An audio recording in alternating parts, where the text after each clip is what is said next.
In 1974, within the cold, abyssal black of space, a lone pebble drifted. For eons, it sat unseen by human eyes, carrying an ancient and powerful being, a life form which had the power to change the very world, an entity which previously lay dormant. But now, for the first time, it stirred. The words spoken, which traveled beyond space and time to reach the form, caused it to shift in a way that had not before. And without sound, without a known cause, the rock changed its directionless heading and burned brightly towards the small blue planet known as Earth. Though it took nearly 45 years to arrive, when it did, its landing went unnoticed by almost everyone on Earth. For the small, pea-sized rock that carried the fate of the world on its shoulders landed with a high-pitched ding in an average, boring, unlabeled dumpster, just out back of San Diego Comic-Con.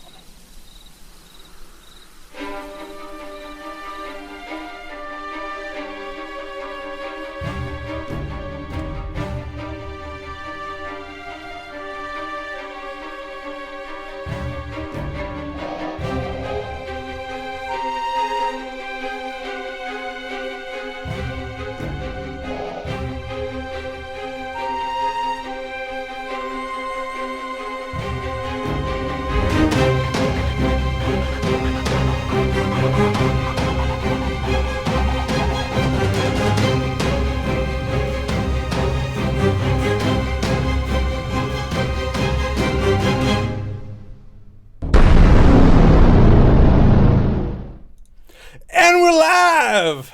Clap, clap, clap. Hello all, and welcome back to the INVICTUS stream. My name, as always, is Mr. Harlan Guthrie, and I am here with my fantastic brother, Alex. That's right, bitches! My very best friend, Mr. Justin Thomas James. Yo, yo, yo, yo! And the newest member of the INVICTUS stream, Miss Jo Fallick. That is right. It has been a long time coming. We brought on a newest member, Jo. Jo, are you excited to be here? I'm thrilled. That's right. You Oh, should. shit. What? No, nothing. What's the matter? It's okay. Don't worry. We're all here, and we're having a good time at Comic-Con 2017. That's right. Tonight is the end of the world. One of the first games we ever played on the INVICTUS stream, a game where we each play ourselves, trying to survive the end of the world. We played a lot of different variants of this. Justin, what was your favorite? I gotta say, we got back to the original, the very first end of the world zombies. The cruise ship one? The cruise ship. Really? Because I kind of thought it was my that favorite. snapping turtle that snipped your asshole. No, I don't like to think about that one, Harlan. No, I don't either. Fun fact, Justin is afraid of snapping turtles in real life. I am. So Now, whenever I go to the cottage, I swim a little bit faster. He does. And a little bit less. A lot less. A little bit more fearful. But that's right. We are here with the end of the world zombie apocalypse. We're so excited to be here with you this Wednesday night. It is, of course, an 18-plus show. If you feel like you are not comfortable with the no-no words that we might be saying, then please go ahead and close the YouTube video. But before you do, make sure you give it a thumbs up or a like or whatever the fuck YouTube calls it, because it helps us. It helps feed our children. And there's another reason we like to get those thumbs up. And what is it, Jo? I don't know. There's a multitude of reasons. It's because Alex doesn't get his credit card balance wiped. No credit card. That's right, and he can't pay for various things like his beautiful Photoshop classes. Look at that. Look how good the DPI on this is. The dippy is what we call it in the hood. That's right. So make sure you like the video before you close it. But you know what? If you want to stick around, you're welcome to. But make sure that you join our Facebook group and like our Facebook page. They are two separate entities. The Facebook page is the place where all the really classy people in the world, like Adidas, the classiest company I could think of, they have a Facebook page. Hey, Adidas never did me wrong. But they have a Facebook page, and that's like their, that's the real. But the Facebook group, that's the thing that when you search the INVICTUS stream on Facebook, you gotta get the approval to join. That's the thing that you want to join, because when you join the Facebook group, not only are you in a community of friends and fans and followers, you are also one of our closest and dearest friends. And a broodling. And a broodling. That's right. That's a term that kind of comes in and out. Evan thought of that, I believe. Yeah, Did he I not? think it was. I think we got to... You're cracking it early there, Alex. Cracking the Kraken. I think everyone is ready to have a good time tonight because there's a lot of drinks being poured. Joe has added an ice cube to her wine. Cheers. To her white wine. Justin has... It's a German beer. And I have a cup of coffee that's empty. Because Just I'm a cup GMing. in. Well, I GM on a sober mind. But yeah, so join the Facebook and all that beautiful shit. And again, on YouTube, if you like the video, also think of subscribing or sharing the video if you like it. And finally, on Discord, that's where we're chatting together. That's where we're hanging out. That's where all these beautiful people are saying all these fantastic things like just pounding liquor. Yeah, hi, how are you? That's the first thing I read. So there's a lot going on there too. So make sure you join the Discord chat, which is in the link in the description of this video, if you want to chat. Going back to the Facebook group from 5 minutes ago, if you are part of the Facebook group, you automatically put your hat into the running of winning the MVP. What is the MVP, Alex? The MVP is the motherfucker. That's and right. they get extra XP. That's well explained, Right? The MVP is the most valuable post of the week. Sometimes it goes to one person, some multiple people, and it's basically our way of saying, hey, good on you. And there's a lot of people in the community that are doing fantastic. I want to say work, but that makes it sound like a chore. Just being fantastic in the community. There's Aisha posting those awesome fucking riddles. Just love them. I had a personal issue today with one of those riddles, but that's for a later time. But the riddles, everyone in the group is awesome. The new members are active and they're talkative and they're hanging out, and it's just a fantastic place to be. So go and join the Facebook group, and share your experiences with role playing or just how handsome you think Justin is. Classic. Really? Because that will automatically put you in the running for MVP. And this week we would like to award the MVP to... Where is my drum roll? There we go. Mr. Chris Long! What? Yeah. What? Chris? Yeah. Yeah, Chris. That's right, Chris. He just got accepted to University in the States for conservation biology, I think. Well done, Chris. I wrote it down so I can 1,000% remember, but I'm 90% sure that was it. So well done, man. I mean, look, there you go. That's MVP right there. He's someone who he's been with us for a long time. We love you, Chris. And he did a fantastic did a fantastic job in school, I assume. Maybe he got lucky. I don't really know. I don't know your deal, man. You do you. But in any case, we want to say well done. Thank you for hanging out, and congrats, bud.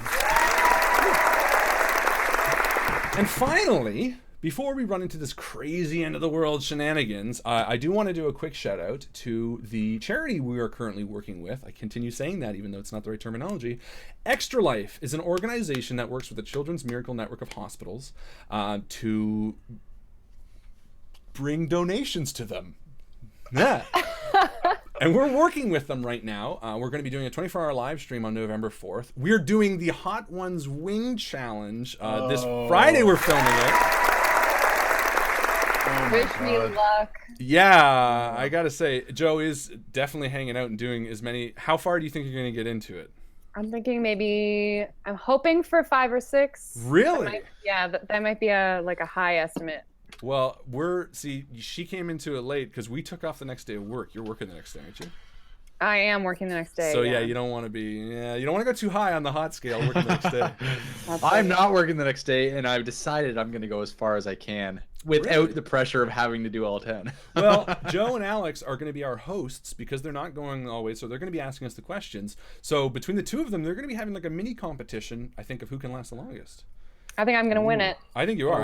I've known Joe a long time, and she is Sounds competitive. Like challenging words to me.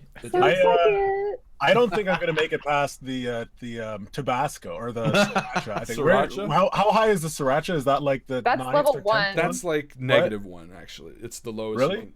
Yeah, no. But you know what? I don't like Sriracha. I can't stand the taste. I know. Holly, my wife loves it, but Blasphemy. yeah. But you know what? Fuck it. I didn't used to. I don't mind it. I do my own thing. I don't mind. Everyone loves sriracha. Too bad. But anyway, so we're doing that this Friday. It's going to be awkward because, a lot of asshole burning. But it's going to be a lot of fun, too. So that sucks for you guys because you're not going to be there. But you will see it on November 4th. Unless, I'm thinking if we reach a certain milestone, it might premiere early. But more on that later. Long story short, Extra Life. Please, if you have the money, the time, or you just can or want to, please donate to Extra Life. The link is in the description. Again, it's a fantastic organization. It is a fantastic charity. It is a fantastic cause. So please empty your wallets and do all that kind of stuff. And without further ado, I'm going to throw it to my main man, me, to start us off on this crazy adventure that we're going to call the end of the world. So without further ado, Harlan, take it away. Thank you, Harlan. Appreciate that. All right.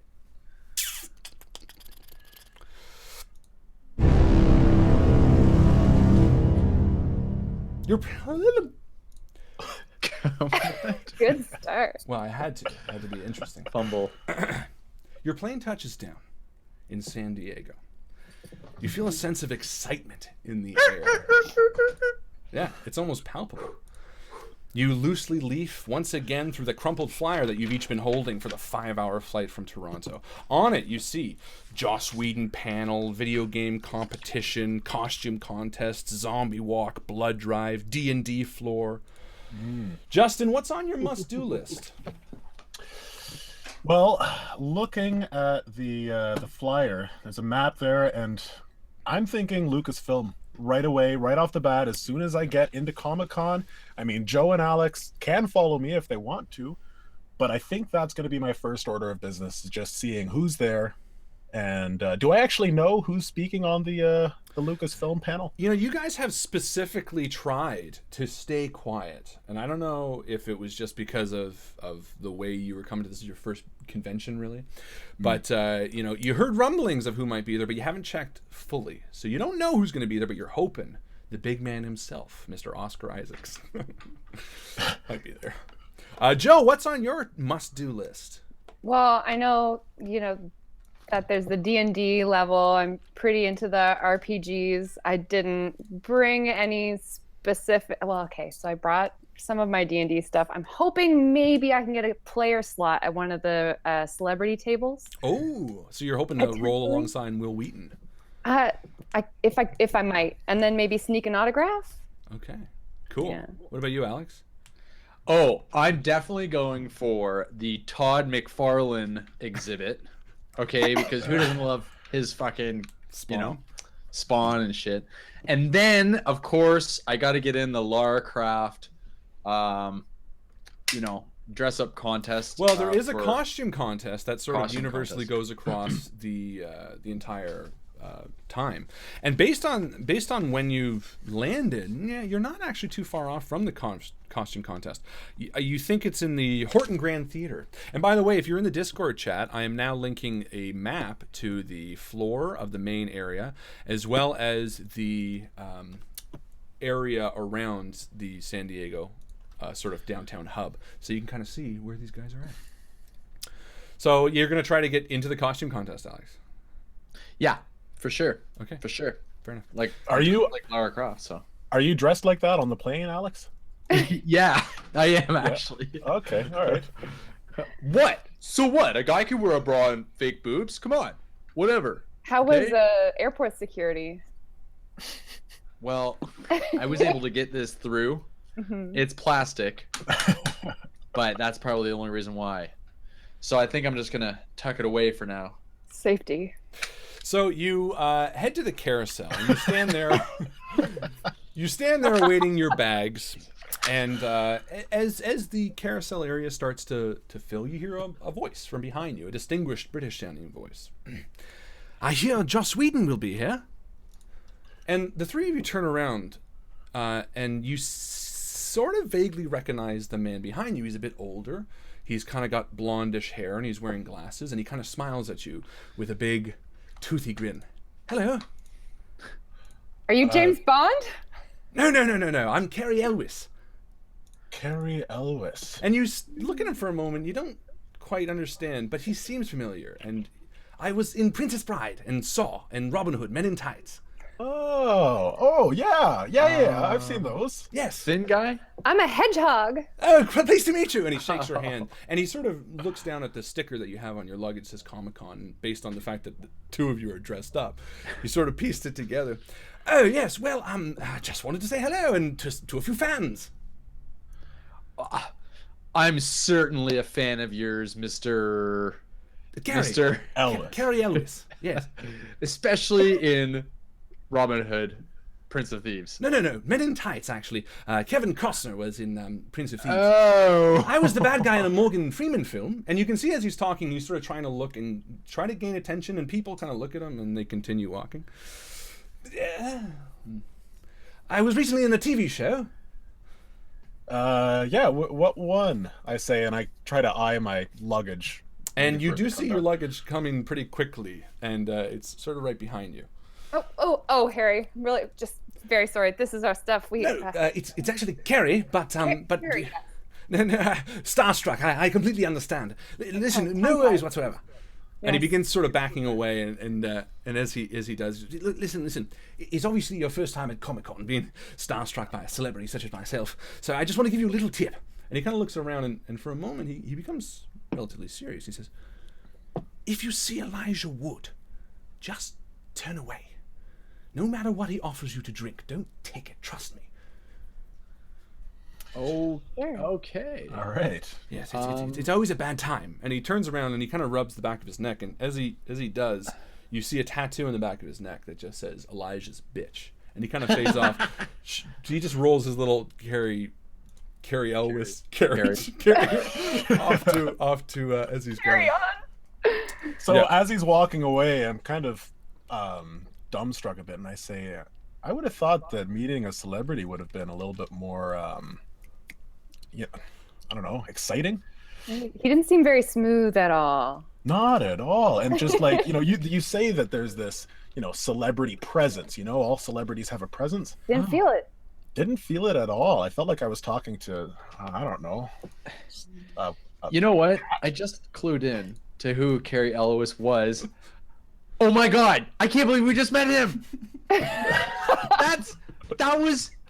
Oh, I didn't even know. Did you just Google him? Yeah, on my cellular device here in the airport. That's right, and it is 2017, so obviously your cell phones and all this kind of stuff are working perfectly well. And that's so amazing. Like, he's one of the coolest actors. I can't believe. Did you guys see where he went? And as you see him sort of trail off, he's at a distance now, but you see him stopping random people, and each one of them sort of looks confused. And there's one woman on her phone who he tentatively sort of forces to take a selfie with him. And he continues moving on. And you do, just out of curiosity, you scan the brochure, and Cary Elwes is not at Comic-Con at all. So obviously he's whatever. He was in Saw 2, right? Or Saw 1. He was in Saw 1 and Saw 2 as well. Oh, really? I think. I don't know who the guy is. I'm at home, and I text you, actually, and I say, yo, guys, wish I could come, but, Yeah, and I'm sending you pictures of the celebrities. Is it a group chat? Are you sending all of us? Yeah. Simultaneously. And I'm sending pictures of this guy, and I send a picture of, Morgan Freeman. Or something.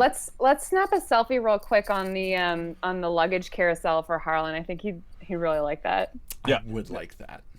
So we all climb on the luggage carousel as it slowly moves, and you each take a passing selfie. Perfect. Yeah. Okay. So, obviously you collect your bags and you head out to the tram, which is bringing you to downtown San Diego. Now there's a trolley that heads in, or you can always take a taxi cab, or however you want to get there. You know what? I'm totally down to try the trolley. Oh yeah. Yeah, I'm kind of cheap, so let's avoid the cabs. When in San Diego, do as the San Diegans do. Dress up like Lara Croft and get on a trolley. Oh yeah, that's what I'm talking about, Joe. And the three of you do get on the trolley, and it's relatively crowded and busy, and there's a lot of sweaty fat guys, and other non-fat guys who are also sweaty, and girls, and fat girls who are also sweaty. And basically all people that are very sweaty. All kinds. Just all kinds of sweat there, different smells. And the trolley takes off, and it begins heading through San Diego. And you look out the window, and you see it's probably about 3 o'clock in the afternoon. The sun is cutting through the sky, illuminating bright orange above the cityscape. And while none of you have ever been to San Diego, have any of you been to California, actually? Joe, have you been to California? I have, yes. I visited my brother in San Francisco once. Well, there you go. And what was your experience? Yes. Did you enjoy it? I did. It was pretty lovely. It was only for 2 nights, so just got brief snapshot of the city, but very warm, lots of cactuses. Well, there you go. So that sense of warmth and cactus washes over you as you look out the window of the trolley at San Diego. And you guys are snapping photos left and right, of course, because you're posting to the Invictus Instagram. Make sure you follow it. And you are... bling. And as you're heading to the trolley, you notice that the trolley's sort of in theme as well. It's painted red. It has Comic-Con on the side of it. So it's not just with San Diego. It's with the actual Comic-Con. And as you guys are sitting there... Sorry, Alex, go ahead. Where are we staying tonight? Did we get hotel rooms? Damn it, I knew we forgot to put in Oh my something. god. No, I booked an Airbnb, I think. Let me just see if it was accepted. You did, and the Airbnb is it was a cheap one, and weirdly enough, it was the guy's deal was like, look, meet me at Comic-Con, I'll give you the key, but it's like $15 a night, so you're like, okay. Yeah, that's how I make decisions. So his name is Todd Fungus, and he is at Comic-Con on the floor of. I gotta fucking name him. That's his name. Love it. Yeah. And he said on the off chance you can't find him, because obviously there's a sea of people, he did give you his number, but if he's not answering, he said he's dressed as the Daft Punk guy. Oh, cool. Which one? The robot one or the... Do you know I think the they difference? both look the same. Do you know the difference? Because I will tell you the difference. He's dressed as the silver one. Oh, I don't know what colors they are. Well, there you go. So as you mentioned this to Alex, he starts singing Daft Punk, annoying. Do that. He'll come to us. And the trolley is quiet, and everyone sort of looks at you, Alex, as you sing. And actually, as you're standing there, or as you're sitting on the trolley, there's a guy in front of you, and he sort of looks at you in a funny way, Justin. And you can see he's trying to make contact with you, but he's obviously very shy, so he continually turns away every time you sort of look up from him. And I kind of look at the others, and I nod to this guy and say, "Hey." And he says, "Hey, I'm sorry. Are you guys from Invictus?" Yeah, we actually are. We're heading to Comic-Con today. And he's like, "No fucking way, man!" And he goes over and he shakes all 3 of your hands, and he says, "I love you guys. Do you remember that game you did at Comic-Con that Harlan GM'd?" Yeah. Because that was, and the one that Alex dressed like Tomb Raider. Oh, you're dressed like Tomb Raider right now. I wore the exact same costume that I'm wearing now. And he just Except said, in this show, I was wearing pajama pants, and now I've got my booty shorts on. It's like, I am so excited. It's just awesome to meet you guys. Hey, are you? Have you joined the group? You know what? I will. I'll go on a Facebook right now and join the group, because that's where all the cool people go. That's right. Yeah, and look, take a snapshot. Maybe you'll get MVP. And he does, and he did. So anyway, he shakes your hands and he kind of nods and he fades off into the back of the trolley because he gets a phone call for whatever stupid reason. And as the trolley turns down the main strip of San Diego, on the map that you may or may not have, you'll see along the top there's sort of a grayed out district between the buildings called the gas lamp quarter, and it starts off on CT Street and kind of heads down. So right as the trolley comes before that gray section, it begins slowing. And you know there's no stop around here based on what the tram says. And in fact, the conductor, or whatever the fucking tram conductor would be called, comes on the intercom and says, "Oh, sorry, ladies and gentlemen, we're having a bit of an issue." And before you can kind of react, the tram halts to a stop. And everyone sort of lurches forward a little bit. Is this our stop? I don't think so. Look out the windows. No, and you're just sort of you're at the sort of top of the gas lamp corridor. You see people on the street and stuff like that. But everyone in the trolley seems to be looking around. Although, why doesn't somebody give me a roll that would be along the lines of noticing? Let's say a logic roll, and let's say Justin. All right. So a quick review of the rules. Yeah, so give me a 1d6, and we're just going to see if you get under your target number for now. All right. Which would be a 3. 3. Yes, which is why I didn't pick Joe, because she has a 5. I got a 1. Very good. Oh, so you expertly notice that people in the trolley, the vast majority are shocked and confused, but a very small group is smiling. Do they look like locals? No, they're dressed in costumes. One looks like a very crappily homemade Spider-Man, and the other one just looks like a regular person, but they're both kind of smiling. His mask is obviously off. Come on. And I alert Joe and Alex to the guys who don't look startled. And just as they look over, you hear the man come on the intercom again. He says, "Oh my God. Oh God. Oh God, they're coming! They're coming!" And as you look at the back of the tram, you see a horde of zombies turn the corner and begin walking towards the trolley. It's a flash mob! And everyone on the trolley starts freaking out and screaming. Oh shit, I get my phone out. I'm ready. And I start laughing, going, "Zombie Walk, Comic-Con 2017. It's amazing! So the very quickly the street begins filling with the undead, and they are walking on either side of the trolley, sort of softly rocking it, slapping their hands up and blood splatting. And you see a few people on the outside. One thin guy that looks like Spider-Man, but a different Spider-Man. Look at that other Spider-Man! Is like freaking out. He's like, ah! You see a few people in costumes that are zombified, and they're all walking. And eventually they sort of encompass the trolley entirely and begin rocking it. Wow, they are taking this to the next level. Okay, this is getting dangerous. Yeah, really. And the trolley owner is what's he doing? he's like, "Oh no, oh God." Has he got the door closed though?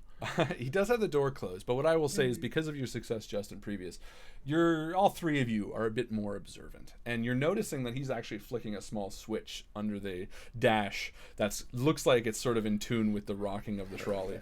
Guys, this isn't a flash mob, guys. This fuck. Okay. And I look up to see if there's an exit on the roof, like there are on some buses. Okay, so you get up and you start checking. Joe and Alex, what do you guys do? And I turn to Justin and Joe and I say, we should really play into this, like really start screaming. What do you guys think?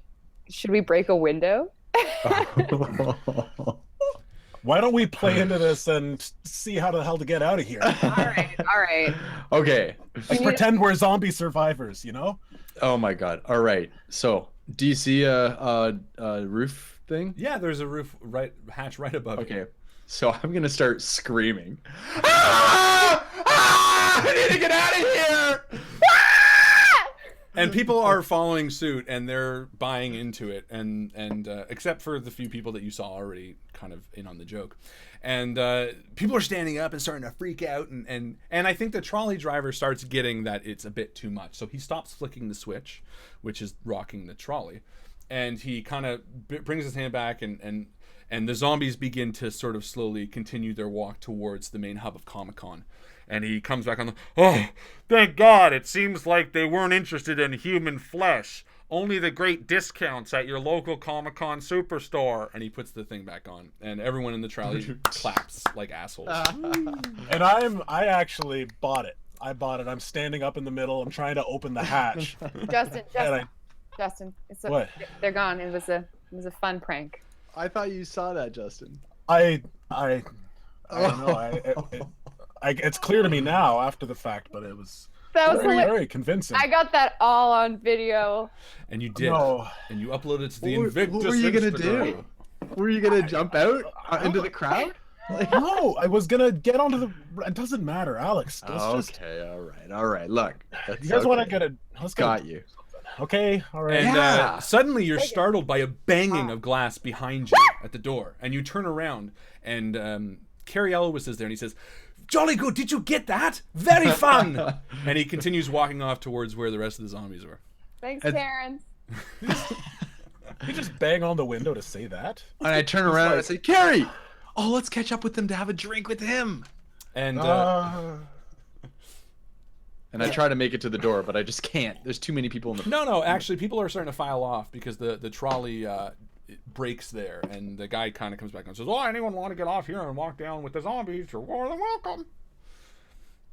I mean, I would like to stretch my legs. Yeah. Perfect. All I'd right. like to do it. All right. Maybe there's a bar along the way. We could get a margarita or a Phil That Collins. Delicious. Oh, Did you say totally go for a Phil Collins. Oh, Oh, love Phil Collins or a Tom Collins? Love me a Both. Phil Collins. You get a Tom Collins, I'll get a Phil Collins. How do you make a Phil Collins? Can I get us a studio? It's, It's a dash of just a studio little bit of- with a bit of in the air tonight, with a little bit of Can't Hurry Love. That The drum fill.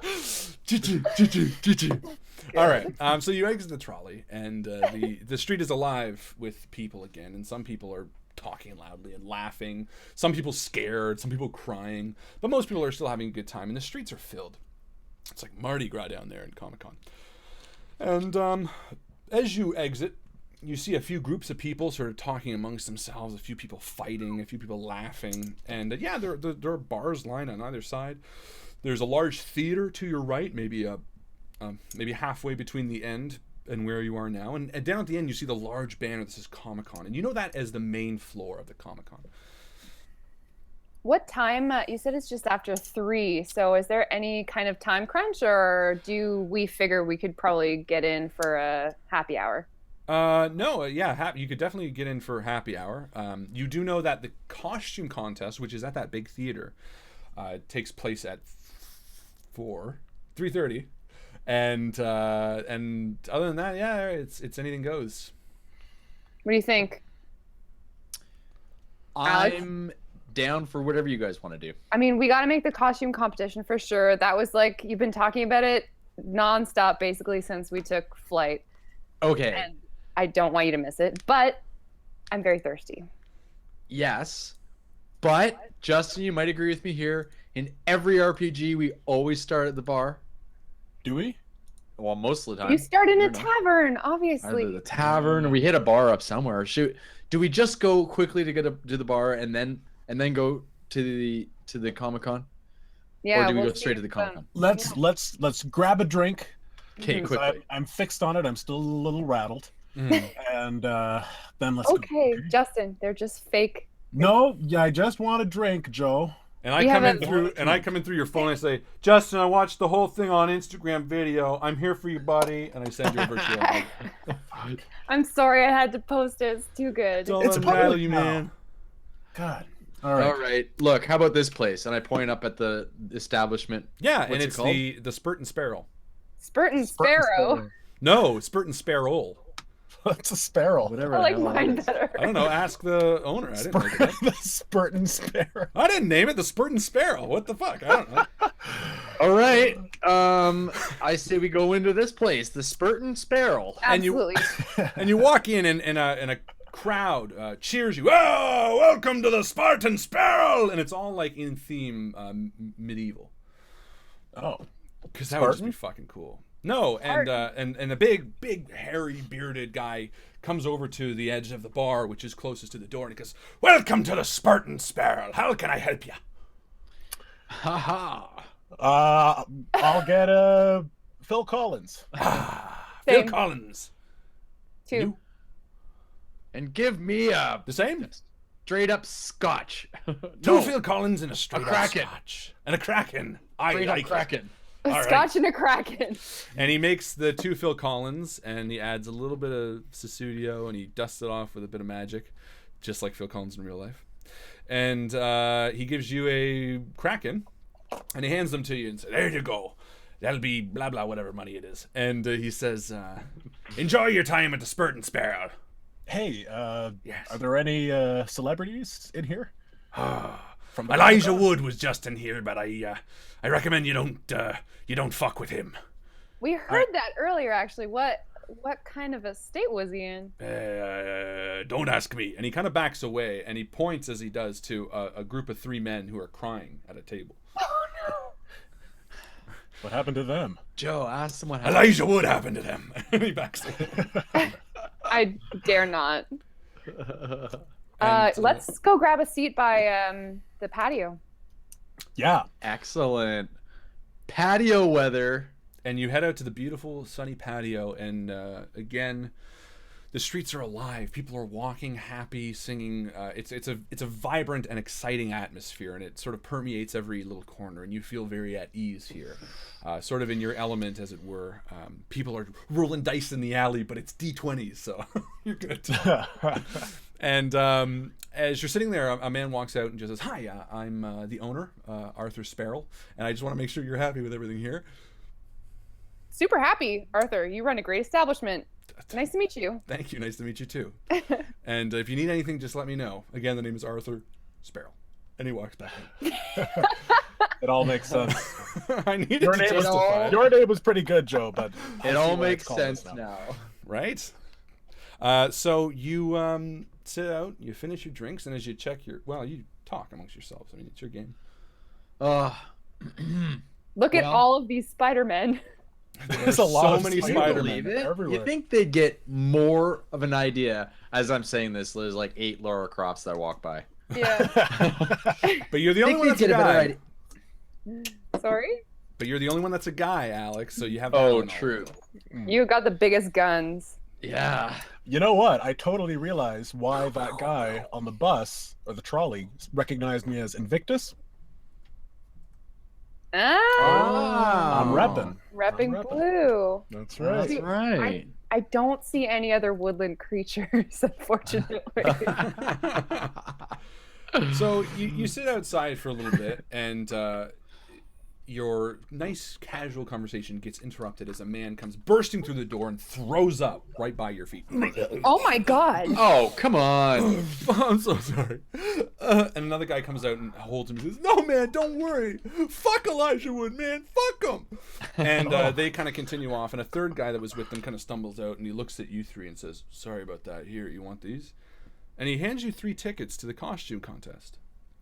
Oh, Thank you. thank you. Yeah. Thank you so much. Do you also have a towel? No. Did he throw up on you, Joe? I think I got a couple of droplets. Yeah, you got to do a splash for sure. Did It'll dry up. did the guy already leave that said fuck Elijah Wood? Yeah, the 2 guys are walking out. They're sort of very So- drunkenly stumbling. So I asked the guy who hands us the tickets, what's the deal with Elijah? What did he say to that guy? And he just locks eyes with you for a second. And he runs out to the street. Oh my god. I thought Elijah Wood was kind of a stand-up dude. Yeah, that's what I thought too. I did watch one video though where, well, he was pretty drunk. I don't know. He I seems thought that kind was of just- fucked. Yeah, kind of. Yeah, this seems over the top. Have Anyways, you ever I'm- seen Lord of the Rings? Lord of the Flies. Maybe put him over the edge. Isn't Lord of the Flies with Elijah Wood? Only one word off. So you see the time, and it's pretty close to showtime. Oh fuck, let's get going. Yeah, definitely. Chug To back the rest of my drink. Comic-Con! And you chug your Phil Collins, and when you drink it, it goes do do do do do do do do. And Alex, when you drink yours, it goes nothing because it's the Kraken. But you're drinking Kraken in real life, aren't you? No. From Yes, the you are. bottle, From the no bottle, less. Yes. But there's not a lot left, so it's like it doesn't count, I'm right? not your wife. I don't care. I'm not judging you like your maybe wife would. I don't really know. Your brother, and I am judging you, so that if that counts. So you guys head down the street and stop right in front of the gorgeous theater. And the theater in question is, of course, the famous Horton Grand Theater, where the costume contest is being judged. And at the front door, a guy dressed as Scarecrow from Batman rips your tickets and tells you to grab a seat because it has already started. All right. I don't know And, if you can enter late to these kinds of things. Well, he seemed into it. He seemed cool. He kind of said you could slip into the back door. All right, all right. Well, I don't know, man. It's not me. It's him. All right. Alex, yeah, you should go back here. I think that's where they're lining up. Yeah, for sure. And I say to the guy, I'm part of the contest, you know. And the guy says, "All right, go to the back door." And you sort of... What's he dressed as? The Scarecrow from Batman. I think that's... Oh, what right. he said. Pretty good. We're going to go with that. I don't know if The that's way how you you made sound. the sound, I thought you were Protoss. Oh, that's cool. Adding it to the list. Pylon here. Justin and I kind of like do that awkward shimmy when you're trying to find a seat and it's like Yep. way down the aisle and you have to kind of put your butt on a bunch of people. It is. No, I go crotch first. I go crotch. I do always you? go crotch first too. Yeah, Makes it most awkward. it does. For everybody involved. More Sorry. awkward, the better. Check this out. And as you shimmy down, and the show is alive with people. It's not, it's not stagnant. People are clapping and laughing, so it's not a quiet event or anything like that. And as you find your seats, and Alex, you sort of make your way backstage, you run into a big burly man who says, "What are you doing?" Me? Yeah, you. I'm here for the Lara Croft contest. The It's a dress-up costume contest. You go in as Laura Croft. Yeah. Isn't this where all the other Lara Crofts are, Yeah, all right. contesting? And he kind of walks you to a lineup, and there's a bunch of people in front of you. One guy dressed as Ash from Evil Dead, a Catwoman. Damn Groot. it. And I'm sitting here thinking that I was in a Lara Croft costume contest. Not an overall It's an overall, costume man. contest. And he lines up behind you, Ugh. actually, and he's like, "Yeah, I'm in this contest too." What do you... Oh, I thought you were working with... Oh, I am the what are you law. supposed to- Oh, are you supposed to be Judge Dredd? And he puts his helmet on. He says, Oh. You do a really good Dredd Stallone. "This is the only dread." I agree, though. I agree. I have to agree. And so you line up, and Joe and Justin, you guys sit down, and out walks the host of the evening, which is Mr. The incomparable Ron Perlman, and he's with his big, huge jaw. He walks in and says, I can't do his voice, so we're not going to try. He says, "Good evening, ladies and gentlemen. Welcome to the costume contest." And the theater erupts in applause. Woo! There we go. Sound effects in here. And he says, "Tonight we got a lot of really good things for you." I sound like Sylvester Stallone. Fuck it. A lot of really great stuff. And over the next 10 to 15 minutes, you see a myriad of costumes. You see a Protoss. You see a Yes. Ninja Turtle. You see the Groot, Catwoman Ash, all the other people that I mentioned. Oh, awesome. Each I love one, Catwoman Ash. yeah, Catwoman Ash. Catwoman Ash. lot of Just a big steampunk, butthole. Groot steampunk, Catwoman steampunk, Men in I don't Black know. steampunk. I don't know. I think Alex still has a chance. I don't know. What do you think? He's got a certain kind of his Je ne charisma Je ne sais score is quoi. It's off the charisma. charts. That's Roll right. high on his charisma. Yeah. That's It's like true. a sparkle that surrounds him. That's a good way of describing it. I never even thought of Thank it that you. way. Yeah, I think he's got it. He's for sure. So Just as, wait till you see him strutting those shorts. so as you see, as you sit there, I'll have to. As you sit there, and the costume contest goes on. A few of the more popular people go up on a podium as it's sort of like I guess applause judge, and Ron Perlman does that. Oh, that's a round of applause, like Dean Pelton, and he kind of waves each person that goes on, and the podium, it has 5 places, I guess, and on there would be Captain Planet is on there. Oh, yeah. Right? That would just be really Yeah. fucking cool. Don Cheadle. What? What's that? Don Cheadle played Captain Planet. No, in the- Justin, Captain Planet, the Yeah. fucking dude In the with green comedy- hair. Comedy Yeah. short. I'm telling I you, Don remember seeing Cheadle. that. Oh, Yeah, I thought sure, I thought you were talking about the guy who College plays in humor. Iron Man, whatever. The Iron Man. Yeah, Don Cheadle. Someone dressed up like Don Cheadle. Okay, anyway, there's a Captain Planet. There's a knight who says knee. And there is a Conan the Barbarian. Oh man. And the dude's like built, like he looks like Conan. It's not just a costume. He and he comes out, and the applause is thunderous. And Joe and Justin, you guys are digging it too, I assume. And he blows the charts, but when he comes out, he sort of wavers a bit. And Ron Perlman's like, "Hey, buddy, you all right?" And the crowd gets a little bit of a laugh, and he kind of sends and just feeling a bit weird. Neither way, he sends him to the podium. And I turn to Judge Dredd and I say, "Hey, maybe Conan had not enough water today. Maybe he had a run-in with Elijah Wood. And as you say that, there's a few like whispers around you, Justin, and they're like, "What? Did he say Elijah Wood? Fuck!" And like 2 people get up and walk into the Just leave.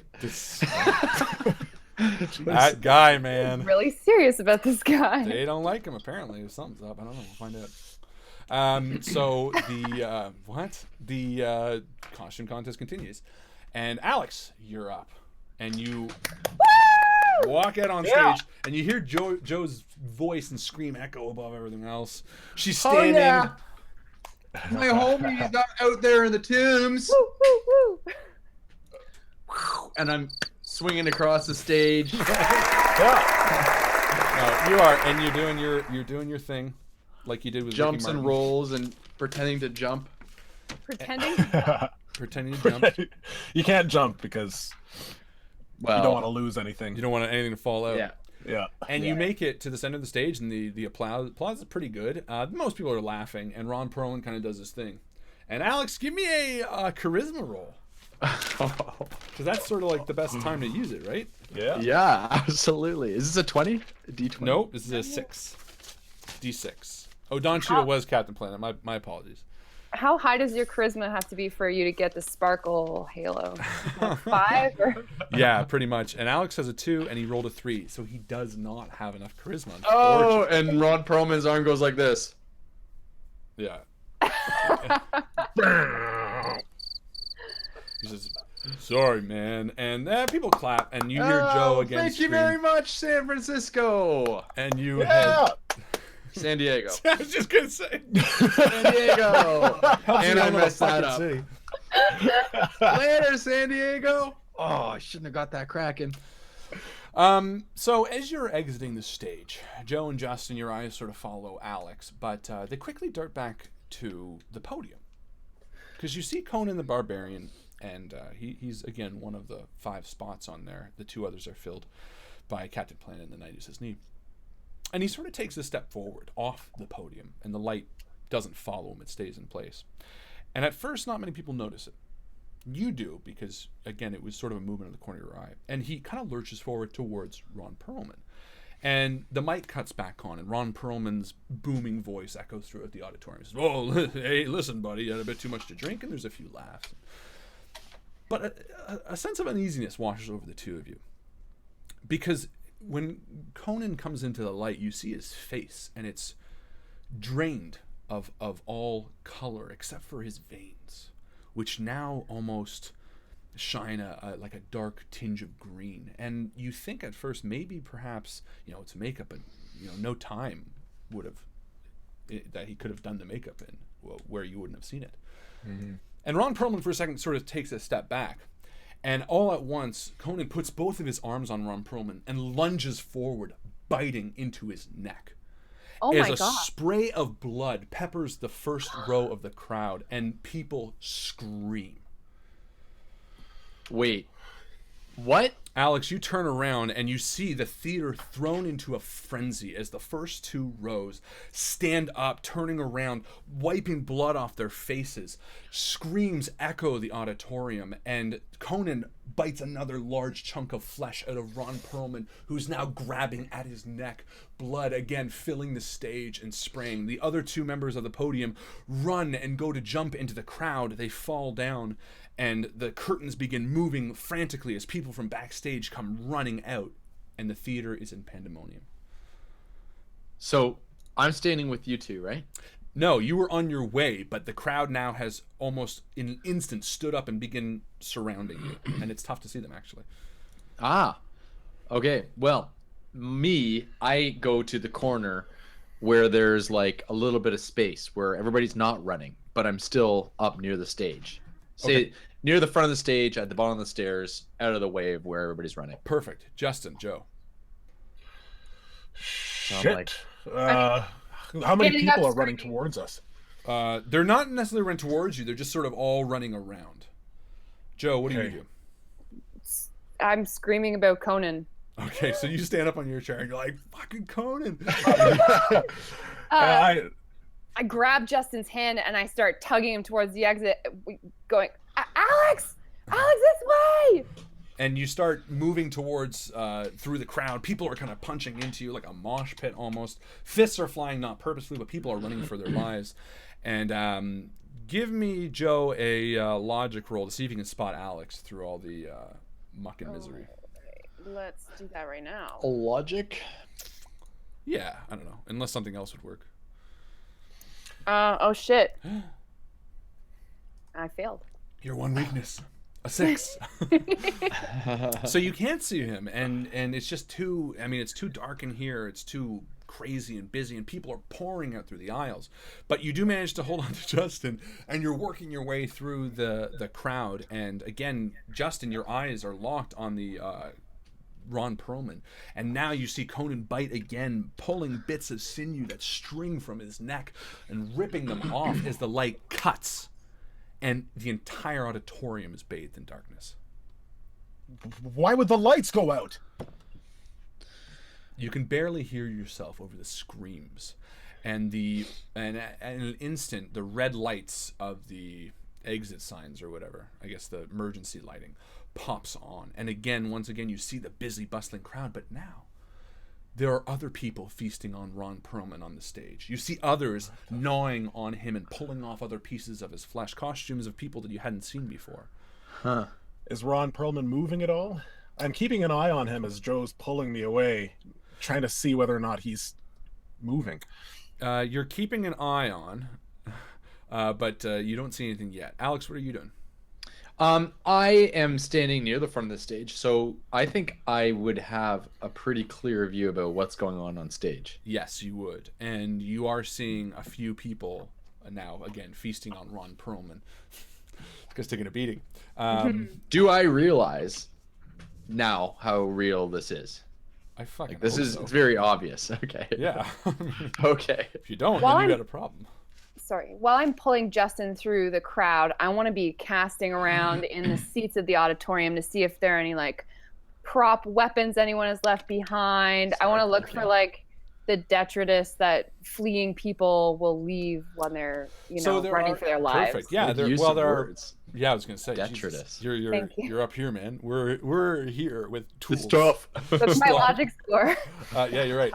We are. I mean, there's like retainers and glasses and stuff, but because I can't run with this. But as you're screaming, that's what I'm saying. But as you're running in, there's like wigs. But as you're running, as you're looking around, I will give you a sort of bonus or whatever, because you remember that the front hall had a lot of those division pylons or whatever, like those metal sort of things that have the rope, and they're pretty heavy, and you probably could lift one of those. So there's nothing around you, but you instantly, your mind kind of clicks to that as that being something in the front hall that you might be able to use. Okay. I say, Justin, go get Alex. I'll meet you in the front hall. Yeah, okay. And I reach into my pocket and I pull out my phone and I fumble to get the light. And I say, "Where are you meeting me?" In the front hall. Remember where the safety like pylons were? Yeah. You think you're gonna be safe there? No, absolutely not. But we both know where that is. Hurry. Okay. And as you say that, the minute you let go, you're like shifting apart in like a moving sea of people. It's like, oh, cool. And very visionary. Again, with the wording there, very visioning. I like it. Very visionary. Evocative. Yeah. All right. And Justin, you turn towards where you remember last seeing Alex, and you begin sort of making your way. Oh. I assume. No? And I grab my phone and I call Alex. Oh, sorry. My apologies. I know. I do that now. I just realized that. I don't know where he is. Then that's what I meant. And, of course, I'm standing up near the zombies, and my phone goes... I was going to say, well, you're going on stage, right? You're not an idiot. I think you would put it on silent. I'm not going on stage. I'm standing in front of the stage, so I just have to, like, lean forward. I'm saying... yes, you're right. See, if you're going on stage in a costume contest, I know you would have put it on silent. So as you're standing there, right. The zombies have naturally shifted, or people have naturally shifted, and now the sort of front two rows and the stage are relatively empty, and it's not too tough for Justin to see you. But where he is, it's because you guys had to sit near the back because it was so crowded. there is a sea of people between you, but you are starting to be separate. But he doesn't realize that, and you're sitting there, and obviously it's tucked in your bra. You feel the That is really good at that vibration noise. because I'm very used visionary. to it. And you're sitting there, and it's pretty loud. Oh. And actually, let's just see how loud. I've always it is. wanted to do this. Oh. Do you want to call I'll me? wear a bra from now on. Yeah, it's loud, but the zombies on stage continue feasting. Okay. But I don't even need to pick it up because I look at it and I see that it is Justin. And then I look up. Sorry, I was actually checking email there. And then I look up and I see Justin and I went, oh. And so I start moving towards Justin. Joe, you follow Justin. the crowd of people out into the lobby, and they're running to the exits, and the doors are flying open and kind of shutting behind them. And you enter the lobby as the sea of people kind of continues, and you step out of the stream, as it were. Yeah, I look towards where I saw those like velvet rope dividers. Mm-hmm. I really want to get my hands on something that I can keep people at a distance, because I don't know what's going on in there, but I don't want to get bitten. I don't want to get bit. Damn right. I'm gonna give you plus because I think it was very clever for you to actually look for a weapon because no one else did. And I'm gonna say you go to grab one of those things, and I don't know why, maybe it's like a cool prototype, but you grab it and it like slides out, and it doesn't carry the base. Rather, it carries like an inner metal column within it, which is a bit thinner but just as sturdy. It's like telescoping almost. Yeah, and it's no, it comes out, so it's separate. It's almost like an aluminum baseball bat, is what I'm gonna say. So it's like it's got the lightness that you can kind of swing it real good, but it's nice and strong, so you're not weighed down by that base. I was worried that I wouldn't be able to wield it real accurately because I'm not super strong. Well, in 1962, a man is working in a factory, and he tries to push apart a prototype, and that led to now. Let's go back and role play that. Yeah, factory. we'll do another game. These things are much too heavy when they're together. If you have the base and the top separate, it'll be much easier to wield. Good idea. Harold Sparrow. A people's history. It's Harold Sparrow, the grandfather of the owner of this Spartan Sparrow, whatever the fuck it was called now. Anyway, so you grab it, and it's basically it's an aluminum baseball bat, for lack of a better term. And I'm going back in there. And as you do, the sort of the end of the people are moving out, and you know what? Alex and Justin are at the tail end of it. And you open the two doors, and the two of them come out to greet you. As you see the double doors open to the auditorium, you see just behind Alex and Justin, you see the 2 or 3 zombies that were feasting on Ron Perlman. They're now done, and they begin turning towards as the doors shut. And you guys are in the lobby. Come on. Do you think they're fast or slow? Fast or slow? I don't know, but we got to get the fuck out of here. Okay. Or high and dry. High and dry. So this is not a tsunami. You head No, out. I know. But it's like a tsunami. I'm always thinking... Didn't you say World War Z? That was like a tsunami of zombies, man. I'm saying, okay, let's run. While we're running, we discuss. Okay. Well, you turn to the double doors of the front of the lobby, and just as you go to move to them, about 3 or 4 people barrel in and slam the doors behind them. What do they look like? They look like regular people, and they turn to you and they see you. They say, "Don't go out there." And What's they wrong? We can't stay in here. There's zombies in here. And you're looking at the doors to the lobby, and it does look like it's got those classic sort of empty, hollow things that you could slide something through if you need to. The auditorium, I should say. And I see the bar in Joe's hand, and I look to see if there are any more of those. Oh yeah, there's that we can tons. slide in. Yeah. Perfect. So So I follow Justin's lead, and we bar up all the doors to the theater. Absolutely. And all the doors to the front. So now that we're... Well, those are sort of those push bar doors. The stage, like the front doors. But would they not be... Okay. They can be held relatively easily. They're sort of heavy metal doors. But the auditorium doors, you slide in the... We need to figure out what the fuck those things are called, because I don't really know. But you slide those things in, and... Like velvet rope holders. Yeah, but there's got to be a name for them. Posts. Stanchions. Stanchions? Yeah. Sure, you slide Well, the I know, because stanchions. Carmen was moving them around last summer. I'm not doubting you, I just didn't I don't believe it. Or, I mean, it's not that I don't. You You slide those in. I just don't believe it. It's not that I don't believe it. I just don't believe it. just as you sort of start feeling the push of the zombies on the door, and based on this sort of, it's a gradual pushing. You know, it's not like and they're sort of just like. Okay. Sorry, are we talking? We have barricaded the doors to the outside. No, this is from the auditorium into the lobby. It basically goes the auditorium, lobby, and then outside on the street. And the people that came from the street. Mm-hmm. But those are the doors that we cannot barricade. No, you cannot. I mean, you could, but not in the same vein as the auditorium doors, which are just the doubles. Are there any other doors around? Like. Yeah, there's a door that leads to backstage that Alex had. There is a door that leads to the bathrooms. And just as you do, you hear a moan from the bathroom. So many jokes.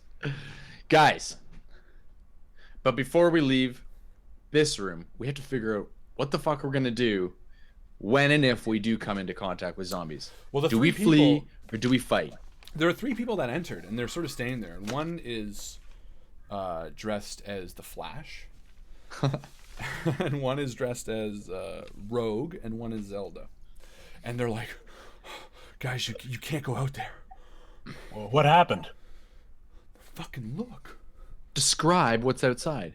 Well, the doors do have sort of those glass little windows, and as the 3 of you kind of walk over to look, you see chaos on the streets. You see zombies, tearing at flesh of people.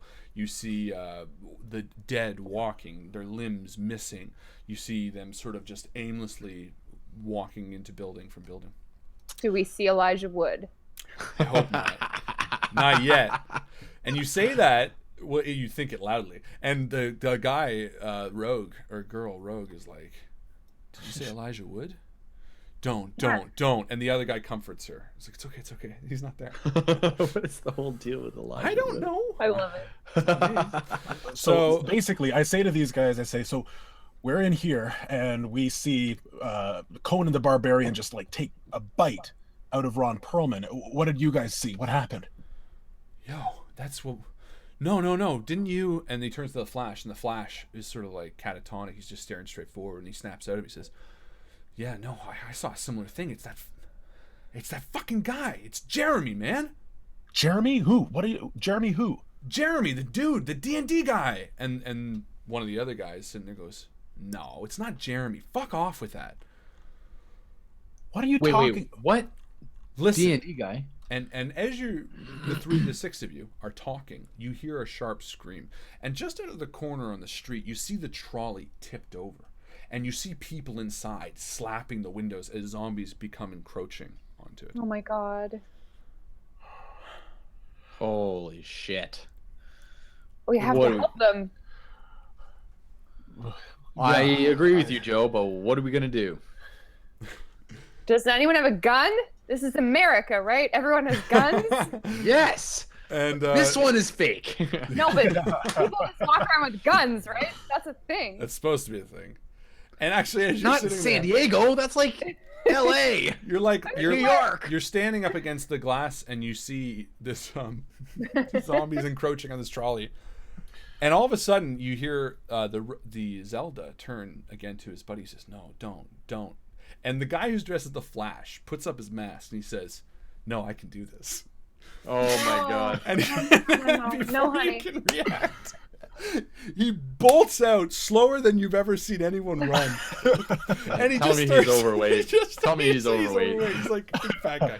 And he's like running. He's like, and the other guys are like, no, Tim. And he continues running, towards the fucking trolley. And like 100 feet from it, he just gets devoured by zombies. And they tear into his flesh. No. Oh, But God. you do notice that the few zombies that were converging maybe on the front are momentarily distracted by his not meant to be sacrifice. So, quickly looking around at where we are, is there any room for expansion here? Is there an upstairs? That's what I wanted to know with the doors. Is there like a mezzanine or? I got you. Is this Let's say connected no. to other? No, it's a sort of an older building. It's sort of a one story. Wait. For whatever reason, it's a terrible. So we're not at the convention. No, Horton you're at one of Grand the Theater. theaters. At one of the theaters. Okay. Well, and I've got the map out, and I say, guys, we could. I don't know. It's a long shot, but we could try to make it to the harbor. Apparently, there's a what's it called? Aircraft carrier sitting there. I don't know if it's there right now, but it's on the map. Oh, Good the USS idea. Midway? Yeah, I don't know if it's staffed at all, but it'd be a good bet. Raise your hands if you know how to drive a carrier.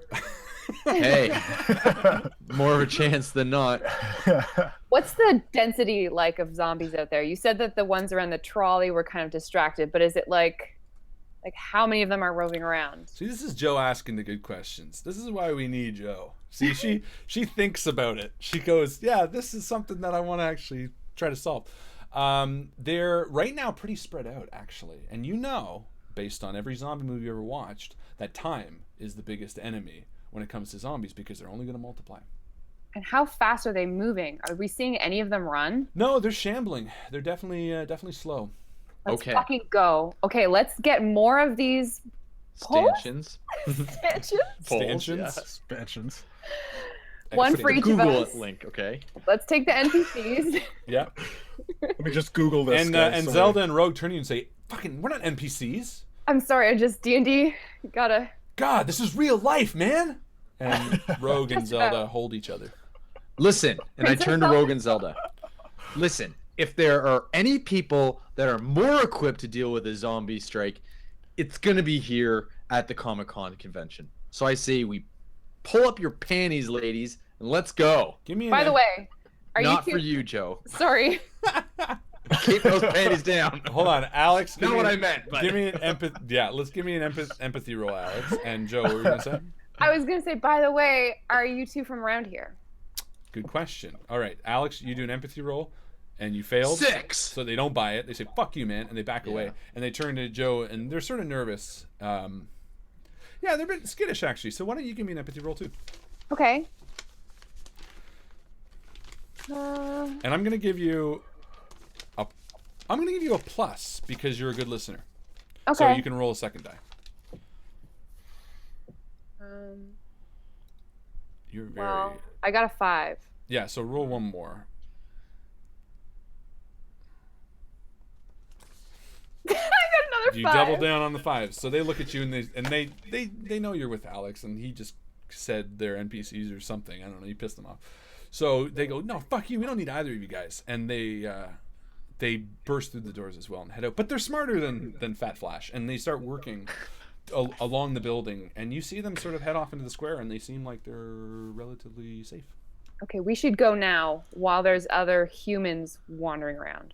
What Agreed. direction looks best to go? Well- I mean, north is the only north or south right now. We have to go towards the hangar, right? You want to go towards the hangar? And we're at the top of the quarter? You're about half. No, you're at number 5 within the quarter. If you have Okay. the map, you're Yep. relatively close to the convention center.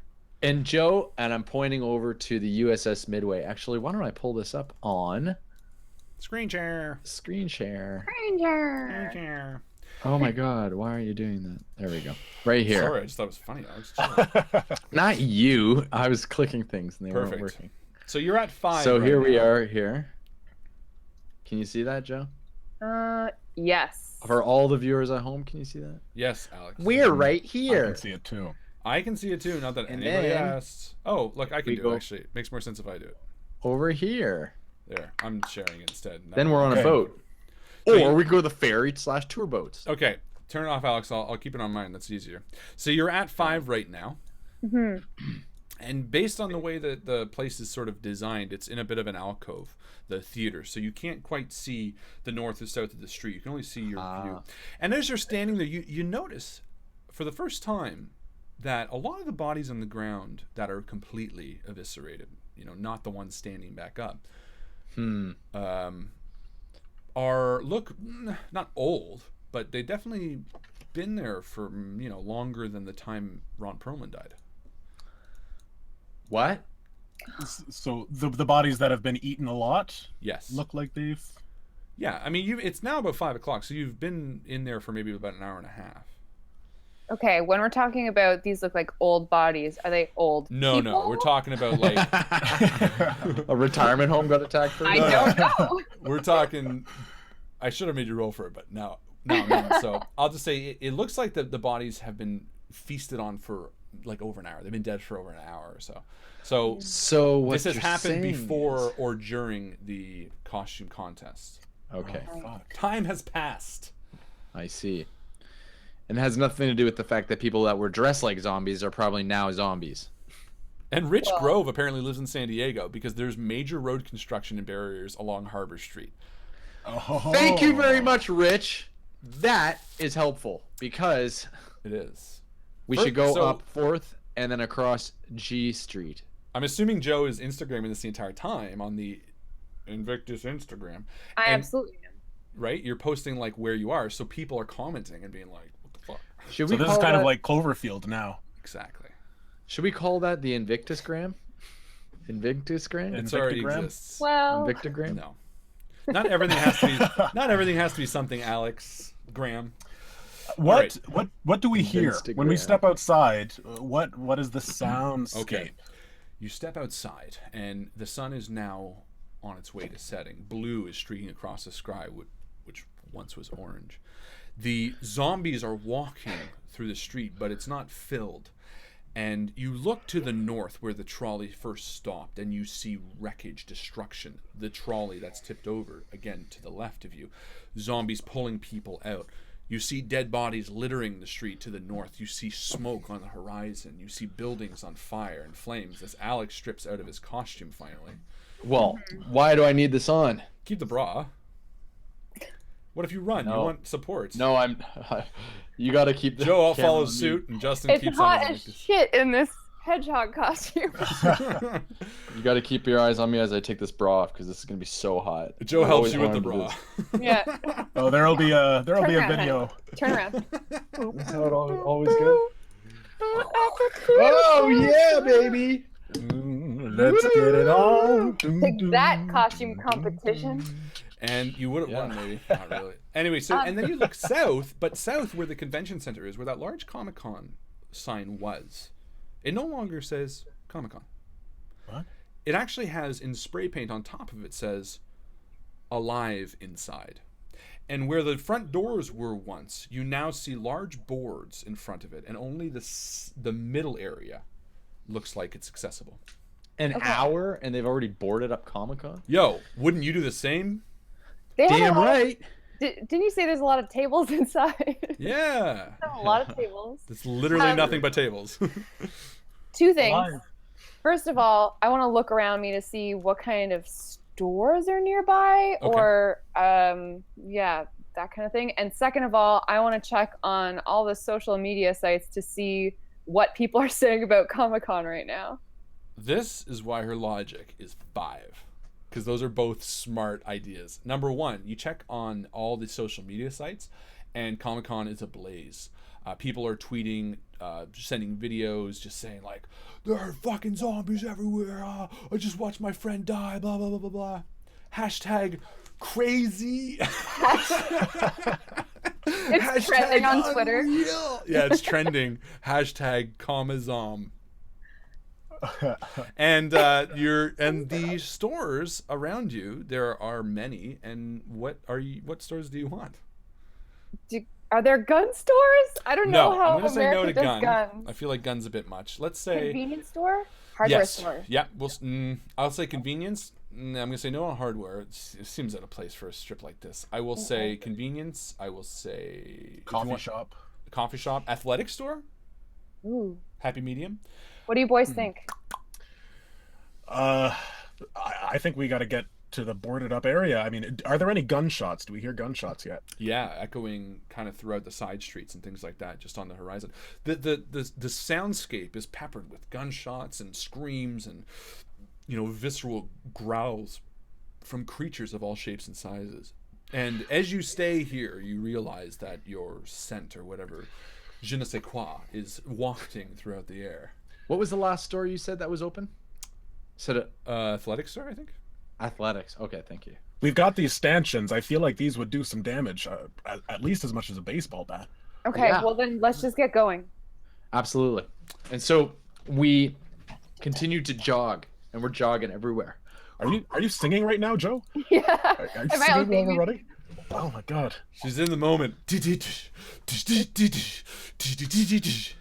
Joe, this is no time to joke around. You begin heading south on the main strip, the gas lamp quarter, and again the scenes that paint the side streets and alleyways are horrific. You see people's intestines being pulled out and slurped by the zombies. You see spaghetti. Like spaghetti. You see young kids, 15 to 18 years old, broken in windows, glass shards sticking out of their lifeless bodies. You see bodies slumped over fire hydrants, and it's just a sea. And as you approach the convention center, more and more dead bodies rather, begin piling, and the undead themselves are close to the boards as well. And you make your way closer and closer to the end of it. Somebody give me a notice roll. I should make you roll something crazy for your poor sense of direction, Joe, but I don't think it's gonna be that bad. You're like, let's go south, and Joe starts running north. I actually, I don't know. I'm thinking that at this point I'd probably be taking some sort of mental stress. You know what? Let's all give you mental stresses, just because. How much? How many stresses? Just one each. Okay. That's just role-playing wise because of the horrific nature of what you literally just experienced. No kidding. Not kidding. And you arrive at the end of the street, and as you do, again, the zombies are piling more and more. But through the windows in the center, you do see people behind them, sort of monitoring the glass. And every once in a while, they sort of open the doors and kill a few zombies and then shut them, because right now the numbers are still relatively small. And this is the Comic-Con? This is the Comic-Con. This is the main convention floor. Okay. So, I'm going to turn to these two. Okay, guys. Did you just see them open up the doors and kill a couple zombies? Yes. Yeah. What do you think we try and make our way to those doors and come clean as humans, We gotta living? coordinate. We gotta coordinate with the people inside though somehow. Absolutely. Oh, that dude. The Airbnb guy. Hey! Yeah. You have his number. Right. I fumble for my phone. Todd Fungus. Todd Fungus. Yeah. I got him in. The fungus among us. I got you, Harlan. No, that's such a fucking good idea. That's a great idea. I didn't think of that, and I love it. I think it's a great idea. Call that guy. Hopefully he's not dead. No, Yeah. he's not fucking dead. And I the give him minute a your call. phone rings, you hear a panicked voice. Hello, it's me, Team Fungus. Todd. Sorry, Todd Fungus.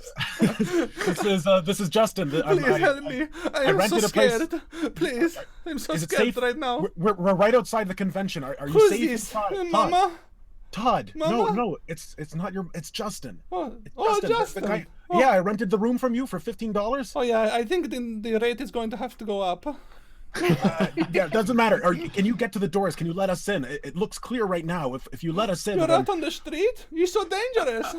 I know. It's dangerous right now, but we got to get inside. Okay. You can help us. You're on the inside. Hold on, I'll speak to the leaders in here. Alright, we're coming.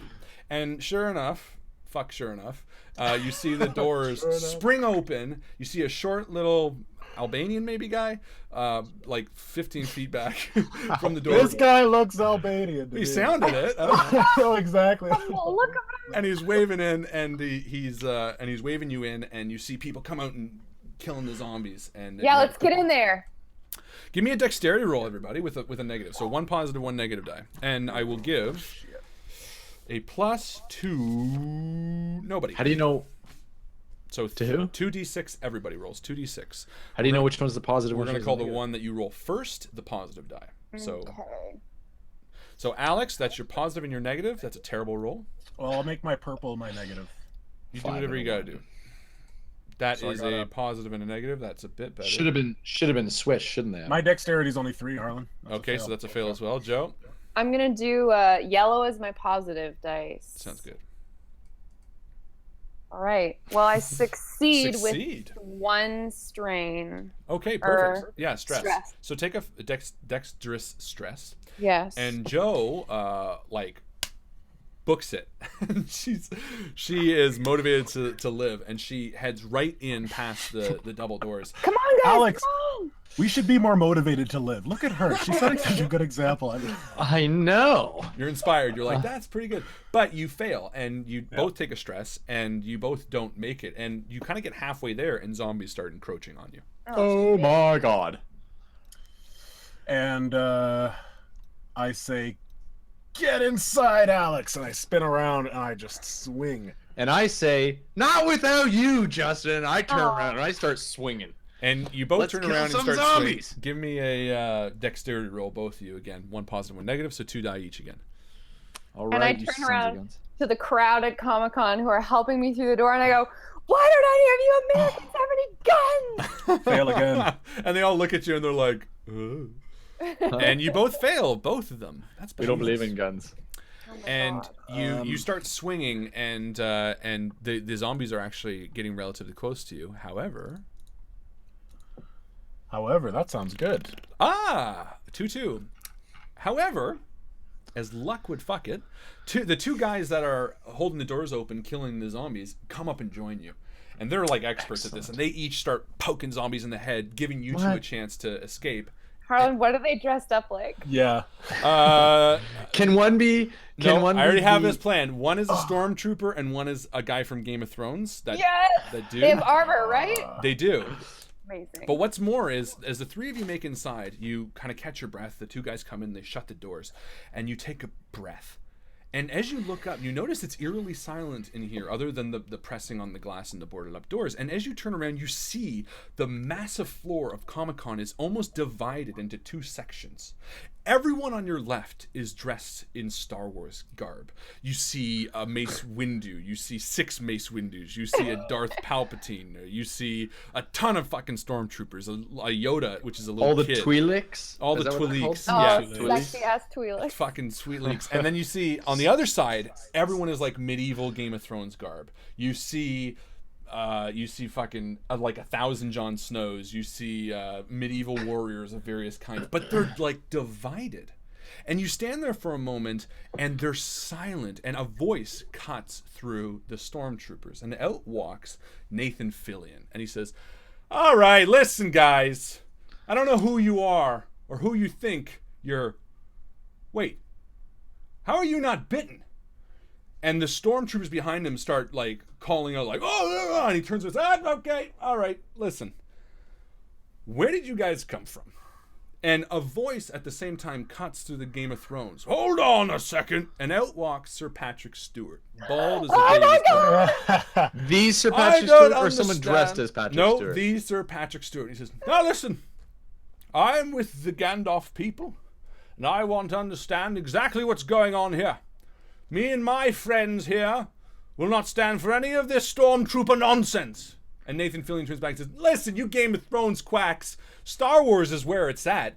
And fighting erupts, just verbal. People are shouting on either side. You see tables being thrown. All the stormtroopers pretend to shoot their little phasers, and all the fake swords go swinging and start breaking in the air. I look at Justin and Joe. Justin, I think we should let Joe take this one. She's been rolling really good. Oh my God. What? I just don't. Yeah. And I Preach turned to the Joe. crowd, Joe. Preach to the crowd. And I motion for you guys to get on your hands and knees. There's a table next to you, but she stands Whatever on your you backs. do, whatever you want. All right. Okay. And On Joe, our hands and knees. as you stand on their backs, the backs of men who have, Assuming that's what you're doing. and they sort of boost you up a bit, and you sort of stand wavering, to address the crowd. The two, Nathan Fillion and Sir Patrick Stewart, both sort of stop at the confusing sight, and the crowd sort of hushes. And I pull out my lighter, and I light my lighter. No, you search for your lighter. There you go. Then you pull out your lighter. Ladies and gentlemen, stormtroopers and God, Lord of the Rings guys. What are you? Sorry, I don't watch that TV show, but listen, there's zombies out there, flesh-eating monsters, and we need everybody to be on the same page right now, or else we're all gonna fucking die. And on my hands and knees, I say, "Yeah." And, You say and that to Justin? the crowd, Yeah. it kind of ripples Nice. through the crowd. And Joe, give me a roll. I'm going to give you 2 positive. No, I'm right. going to give you 3 positive because you used your lighter. I'm assuming that's why you used it. Yes. I read the rules. Apparently, equipment gives you a bonus. I didn't know That's that. right. Alex and I are assisting, And right? they're assisting. Oh, fuck yeah. Okay. And you Justin, know what? give Let's me do a this. hands and knees high five. Okay. We got lighter, we got assistance, we got charisma, and I just think it's a fucking good idea. So let's give you 4 positive die and 1 negative die. So roll 5. So I'm doing 4 yellows and 1 purple. Perfect. Let's see how it goes. I definitely succeed. You definitely succeeded. And but I do take strain. You take a strain. So you're just nervous and sort of it washes over you. And as your voice kind of echoes throughout the floor of Comic-Con, you see sort of the grumblings. You see the Game of Thrones people turn amongst each other quite quizzitively. You see the stormtroopers kind of look, and it kind of echoes as a ripple towards the 2 head men, Nathan Fillion and Sir Patrick Stewart. And Sir Patrick Stewart sort of looks around and says, "Well, she sounds right to me." And Nathan Fillion kind of looks and says, "Yeah, I think you and I can work together." And they step towards each other and shake hands, ready to stop the zombie apocalypse together. And we're going to stop for the mid-game post. Woo!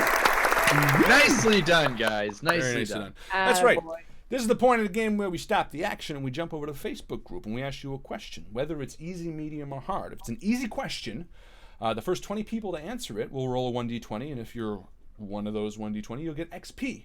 If it's a medium question, it'll be a 1d10, and if it's a hard question, it'll be a 1d6. So the question of the game. What question? Can it be, Harlan? What kind of want it to be something with Cary Elwes. Because he's going to come back in so many ways. He's got a great last name, by the way. Elwes. He does. And I had to check the pronunciation. The only reason I did it is because I can do his voice. I'm Cary Elwes. This is 1000% how I sound. Let's go this way. What was...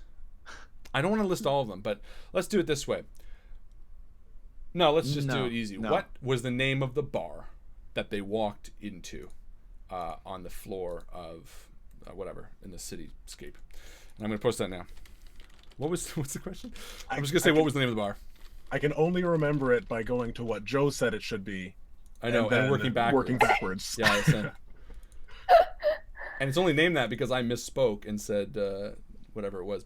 It should have been something else. Anyway, that's posted in the Facebook group right now. If you think you know the answer, go ahead and write down your answer right there.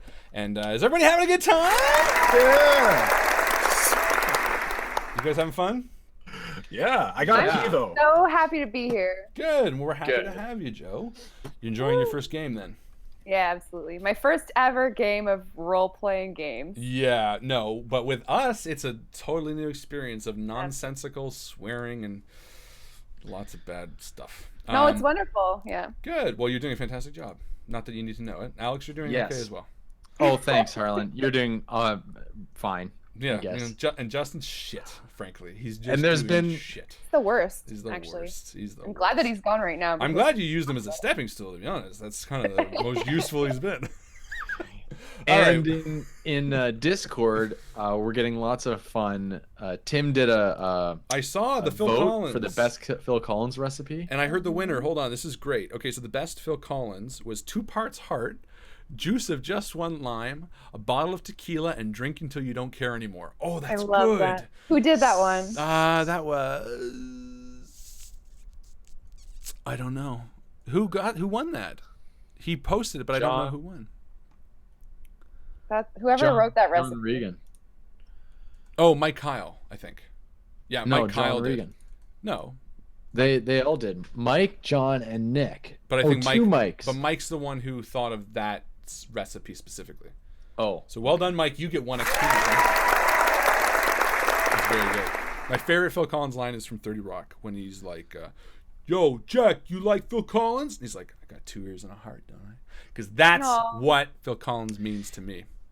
Yeah, no, it was. I mean, Mike Kyle had a good one. His was put Phil Collins in a huge. Oh, my apologies. ... So that must have been John then. So well done, John. 2 you know what? Heart. Whoever did that one, the 2 hearts and all that shit, they win the XP. So I'm sorry if it's not Mike. Wow, I won it. Yeah. Oh yeah, sorry. John did. Well done, John. This applause is for you.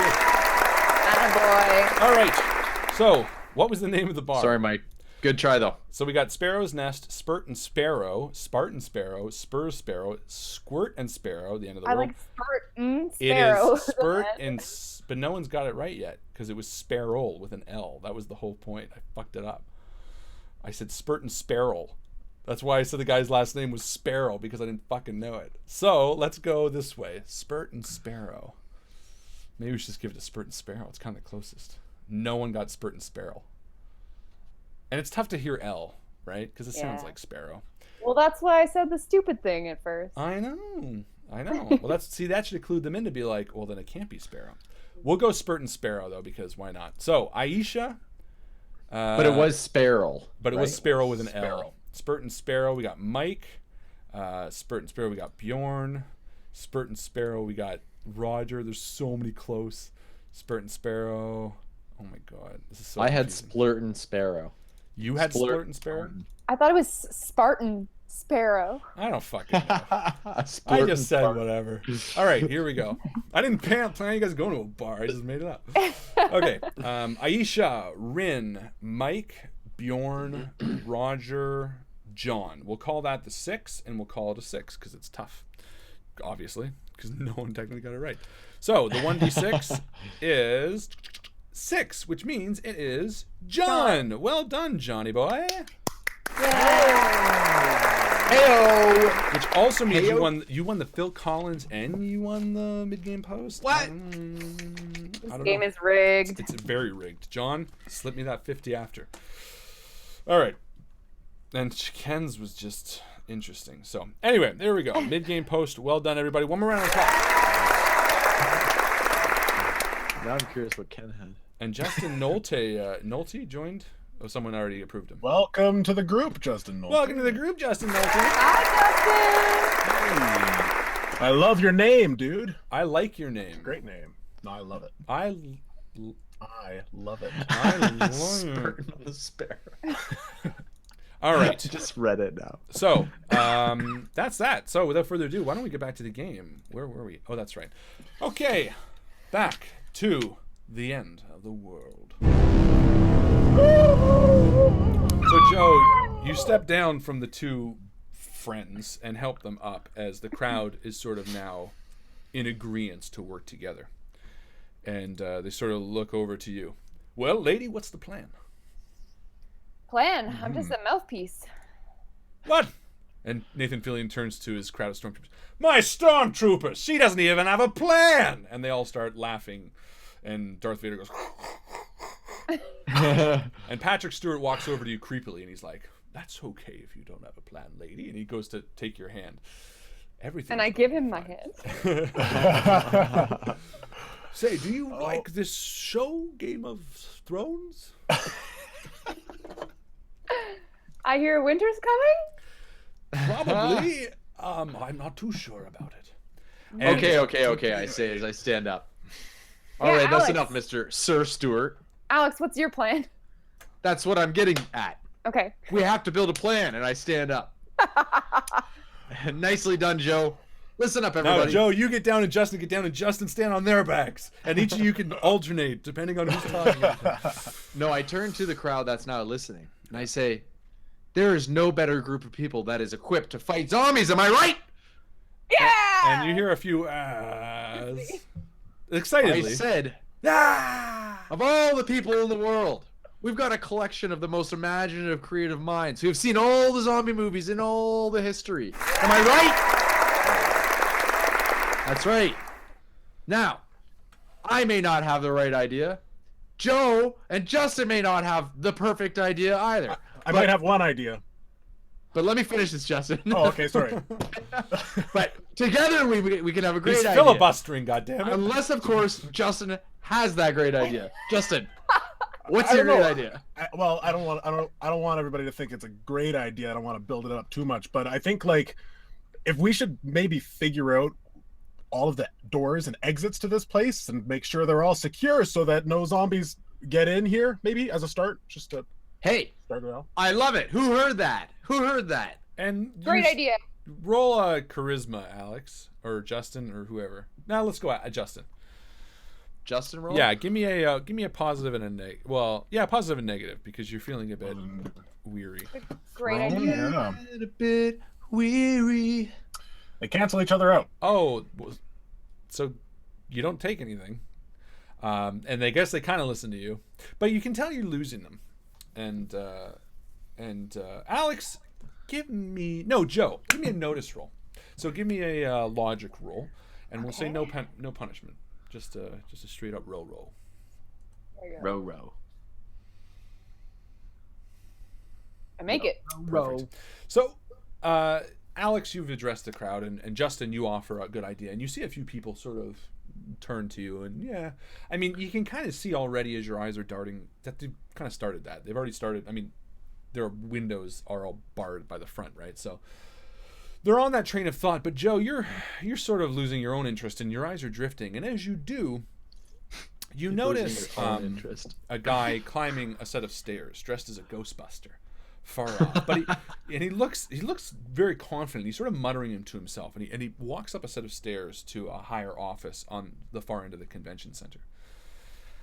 And you sort of make note of it because it seems obtuse. And just as the three of you are sort of continuing your talk, you hear, "My friends!" And Cary Elwes pushes through Nathan Fillion and Patrick Stewart and says, "You've made it! Welcome to the Comic-Con!" Hey, Marty. "How's it going?" "No, it's actually Cary. It stings every time." "Are you all right? I'm so happy that you're alive." And he turns to the crowd, which is completely ignored, and he says, "These are my friends. We flew in together." And he throws his arm around you, Justin, and an arm around you, Joe. He says, "What are we doing? Let's survive together."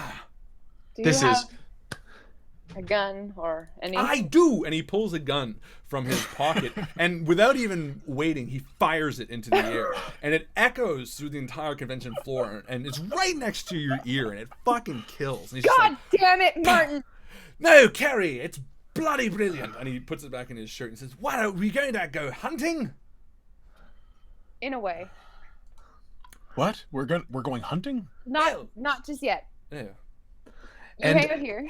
And while Cary is talking to them, I kind of take Patrick Stewart and Nathan Fillion, and I kind of take them to the side, and I say to Patrick, I say, "Okay, Patrick and Nathan, we need one team to be the outbound, and we need one team to stand back and be the protectors. And Patrick So Stewart, maybe I can leave it up to you guys to." and Patrick figure Stewart this already out. stands up and says, "I was on the away team for 10 years. I think I can do this pretty damn well. Although I am wondering where all the Star Trek fans are." And he surveys, and it's just like nonstop Star Wars. And Chris Pine walks by, just ignoring him. And he's like, he looked like somebody.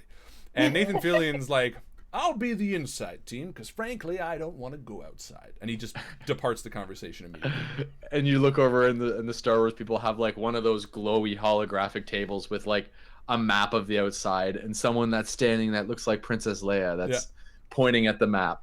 Yeah, and a fish man, a guy with like, a fish man who's like, The Carillion? yeah, and he's like, "We can't go in there, it's a trap." Thank you. And they're like, That's what "Shut I'm up, hoping. James.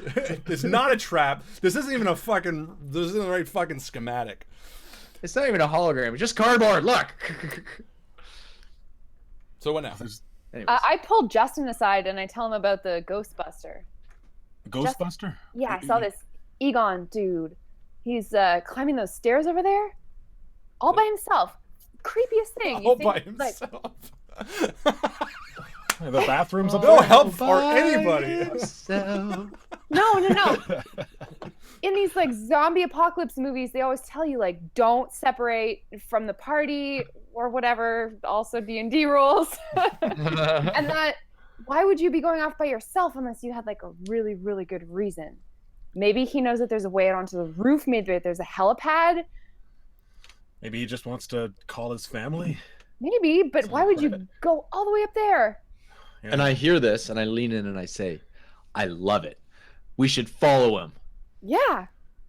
And the three of you super sleuths decide to follow him, Justin. What? I didn't decide on anything. I know, I can hear you making it. Who made this decision for me? Well, I guess I'm going. God! The gods. And then next time we see Cary, what's it face? We are totally pickpocketing him and taking that gun.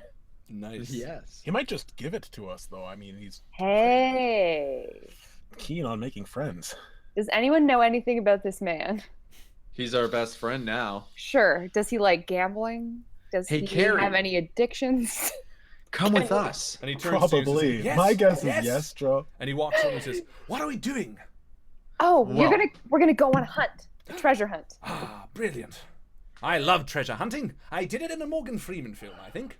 Are you sure this is a good idea, Joe? Absolutely not. Okay. No, but we're not going to see him, are we? Him? I really don't want to see Elijah Wood. If you do see him, please tell him I'm sick and I didn't come this year. And I don't want to see him anymore. We haven't seen him yet. Pinky swear. And as he says it, Nathan Fillion's like, did you say Elijah Wood? Is that fucking guy here? And he backs up into the crowd of stormtroopers. Poor Elijah. And so the four of you begin heading towards Egon Spengler, which I didn't say it was Egon, but it was, so good call there. Egon Spengler. Yeah, I just said a Ghostbuster. And as you kind of round to the bottom of the stairs that head up, you see that it says security, and there's a arrow pointing up the stairs. Security. I know what you're thinking. Yeah. More You can guns. feel secure up there. Oh. And Alex takes another swig of his Similar. drink. And It's a safe slides it space inside. up there. Did you bring that from the bar? Well, Where I did you brought it hide from the that? plane, actually. Where did you hide that in your lurk, Croc? Duty It was free. on my carry-on. Are you just wheeling a suitcase behind you the whole time? He carried something in his bra. He had two Mickeys. Yeah. That's why they were pointy. He heads. So yes, you get to the bottom of the stairs and it says security. Okay. Let's head up the stairs after Egon. So yeah, you can't see him anymore. And as you walk up the stairs, what was that? You walk up the stairs. You get to the Suitcase? a small hallway. Did you actually have a suitcase?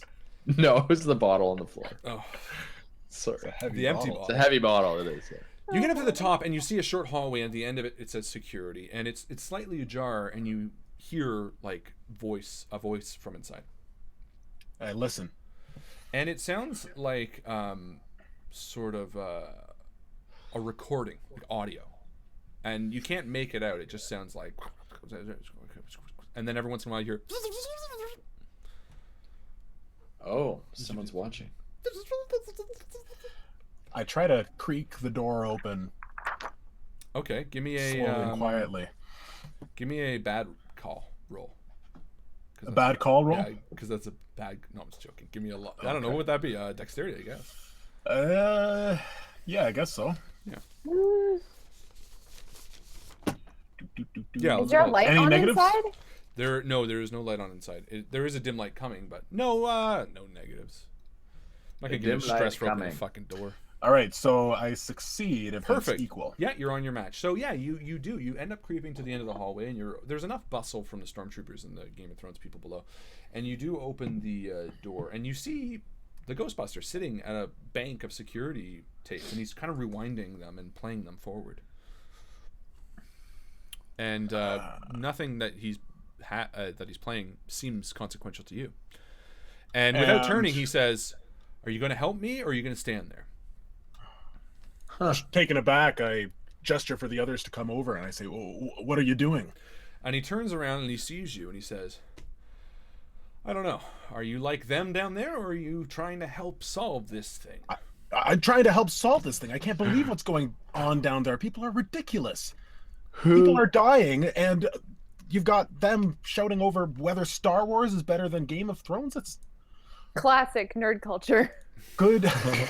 Ain't might be that right, the though. truth? So he stands up and flicks on the light, and yeah, you see the security station. You see banks of TVs and Do the voice again?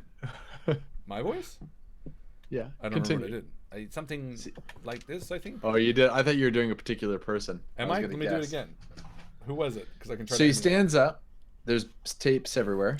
And he kind of says, "This isn't just a standard zombie apocalypse. This is something else." And he welcomes you into the room. And who is this supposed to be? Do you know? Who I this don't is? know. I can't put my finger on it. Perfect. like It's that saying- person. And Cary Elwes is behind you still, and he says, "Jolly good. I'll coming too." And he steps in and he shuts the door behind him. What are we looking at? A film? I think I have a copy of Princess Bride on me. And he begins patting himself down. It's a VHS. No, Cary, put it away. It's a Betamax. Very good.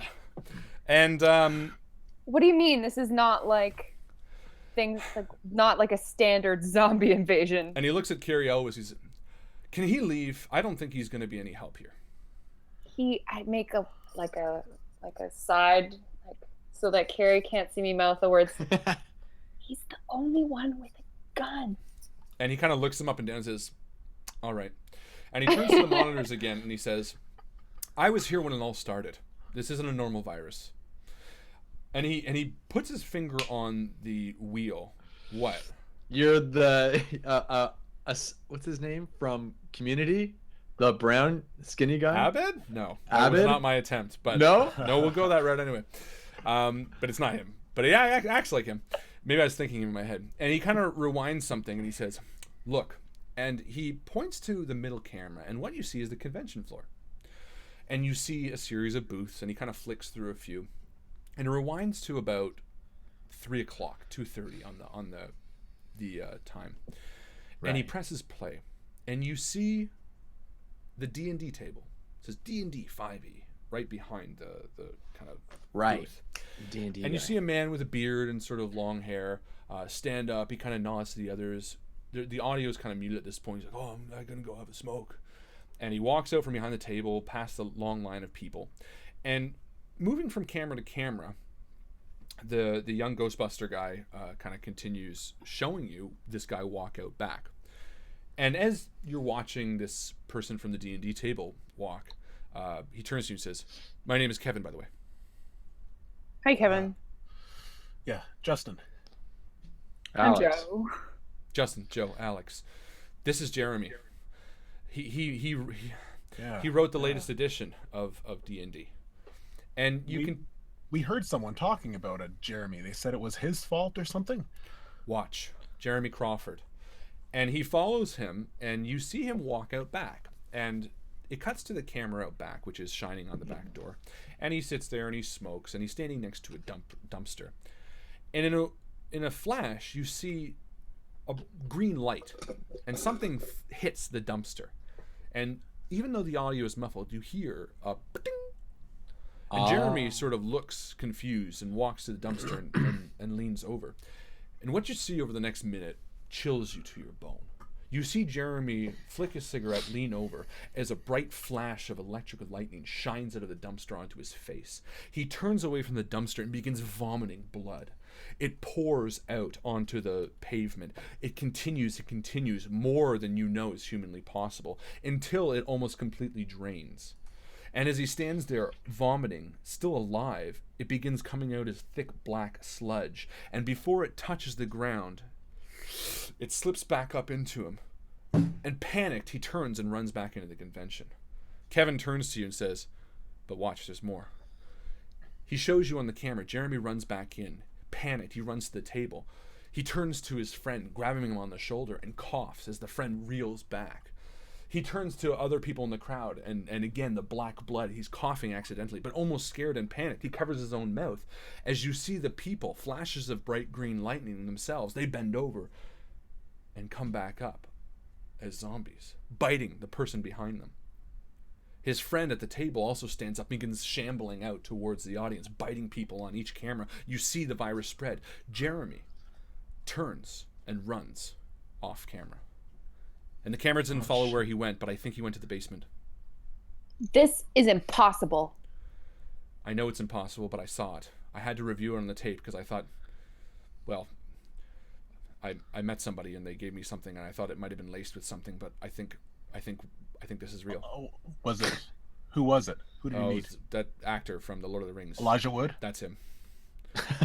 Are you you some- okay? I don't feel very good, but he asked me for mushrooms. I said I didn't have any. He made me drink something. Anyway, I think he ran to the basement. This Jeremy Crawford. and he Elijah points Wood this or way. Jeremy Crawford? Jeremy Yeah, Crawford. just what I said. I don't know where Elijah Wood went. I don't think anybody does. No one seems to like him. Okay. Oh, Okay. How did you guys get rid of these zombies that were in here? It looked like You took the words didn't have right a out of my chance. mouth, Justin. Mm-hmm. What? Where did they go? The How did you get rid infection of the started zombies? Here. Oh, they were killed. The zombies were killed. They can be killed like traditional zombies, but something's not right. And he rewinds it again and shows you again. And you see that the zombies that were coughed on bite the other zombies, and they lie dead, like you saw Ron Perlman. But after a minute or so, he speeds up the tape, or maybe 5 to 10 minutes. They come back to life, but he pauses and rewinds and zooms in, and you see like a spark of green electricity flicker on them, and the veins in their face, like you saw in Conan, sort of spread through. And then they sit back up. Later, they were killed. You can see the bodies disposed of. I think they were dragged out back. Reminds me of Invasion of the Body Snatchers. I don't know that. Sort of. What fell in the dumpster is what I want to know. I don't know. But I Must have been a meteorite. It's probably Or like a that's probably dead good bird. guess. Or A dead bird that was glowing? Cary You know, if Elwes it's- from behind you says, "Well, that's jolly good. Not a great film, but very well." And he opens the door, and you see a large Wookiee standing just outside the door. And Cary kind of nods to him and says, "That's okay, goodbye." And he walks around him and starts heading back down the stairs as the Wookiee sort of walks in and turns his head and watches the monitor. hi there. And he and holds up a paw. Listen, hairball. It's a little bit late to continue on with the whole charade. All right, what are you here for? And he cuts it and says, "Okay, I thought I saw something with Jeremy Crawford, the guy from D&D, and I wanted to review it on the tapes. I think you guys have the same idea." Yeah. Let him at the tapes. So I tell the security guard to move over a bit. And he reviews it, and he turns to the three of you and says, "Do you know where he went?" And Kevin turns to him. Yeah. I think it was the basement. Okay, so we just lock the door to the basement and wait for this whole thing to blow over, and everything will be fine. Maybe this is like vampire shit. If you kill the head vampire, then all the other vampires die. So Justin, you're saying lock him and keep him there, and Joe, you're saying go down and kill him. Yes. But we just let the gun walk away. I wonder if we can go out back and see what's in that dumpster. And as you're staying there, he says, "Oh, about that." And Kevin pulls out a gun as well. Fuck yeah. But- This is the security depot. Are there more guns? This is the only one I found. I think Cary took the other one, and he You're hands the it. best Kevin I've ever met. And he hands it to you, anyone who wants to take it. I don't want it. Me. Alex takes What it, is- whap, slaps it out of his hand. Thank you. What's the skill for guns? Is that dexterity? I'm gonna say Shooting. Yeah, we'll say dexterity. 'Cause that's the I don't want to get too metagamey here, but that's like there's a offensive and a defensive skill for each of the attributes. Yeah, so I would say Yeah. offensive dexterity. No, get gamey. It's good. Well, here's what I'm gonna say, because role playing usually wins. I'm gonna say Alex snaps it because one of his drawbacks is Hollywood syndrome, which is where he thinks Damn right. he thinks he's in a movie. So we're gonna go ahead. Actually, it's a positive, by the way. So we're gonna say he slaps the gun out of Kevin's hand and cocks it. And then I'm doing. Even I though do you don't this cock for a like. gun, he cocks it. And a I do your like this for like the feature? longest time. and a Justin, full what do you bullet have on falls your out. sheet? Oh, he has. I've got here. Harlan can show it. I've got uncoordinated. He goes Okay. long reach, uncoordinated, quick learner, distractible, and likable but easily persuaded. Okay. I am to not. know. easily And Joe, persuaded. for transparency, has iron stomach but not a distance runner. She has scientist but poor sense of direction, and a good listener but she's too honest. Oh. As she looks at Kevin and calls him an asshole. Yeah. No, I said he was the best Kevin I ever met. As you look at Hey. Cary and call him an asshole. Hey, but that could be a bonus because she's honest and it's. A good It's like way. one of those job Legit. interview questions. That's true. I'm I just tried too honest. too hard. My biggest flaw is that I care too much. Okay. Sorry, you're overqualified for the job. Who's the Wookiee? What's the Wookiee's name again? He didn't give you his name. Wookiee, what's her name? Adam. Adam. Nice to meet you, Adam the Wookiee. Are you a big guy under there, or is that all costume get up? It's mostly costume. And he's been looking at the things, and he says, "I think he's the key. I think whatever's going on here, that green lightning, I've never seen anything like it." And he kind of rewinds it and zooms in a bit. Yeah, something here is weird. Yeah, definitely weird. So But what do you think? Like, should we just go down and kill it? Like, or do you like my idea of locking the door and waiting for the army to get here? Look, if it's an whatever- isolated incident, then And the army's Wookiee going to come shakes in. his head and says, "Look, I agree with Joe. Whatever this is, I think it's got something to do with that lightning, and that's not just a transfer of a virus. That's something mystical, as weird as it sounds." You know what? Playing in reality here, guys, I think Justin's got the right idea.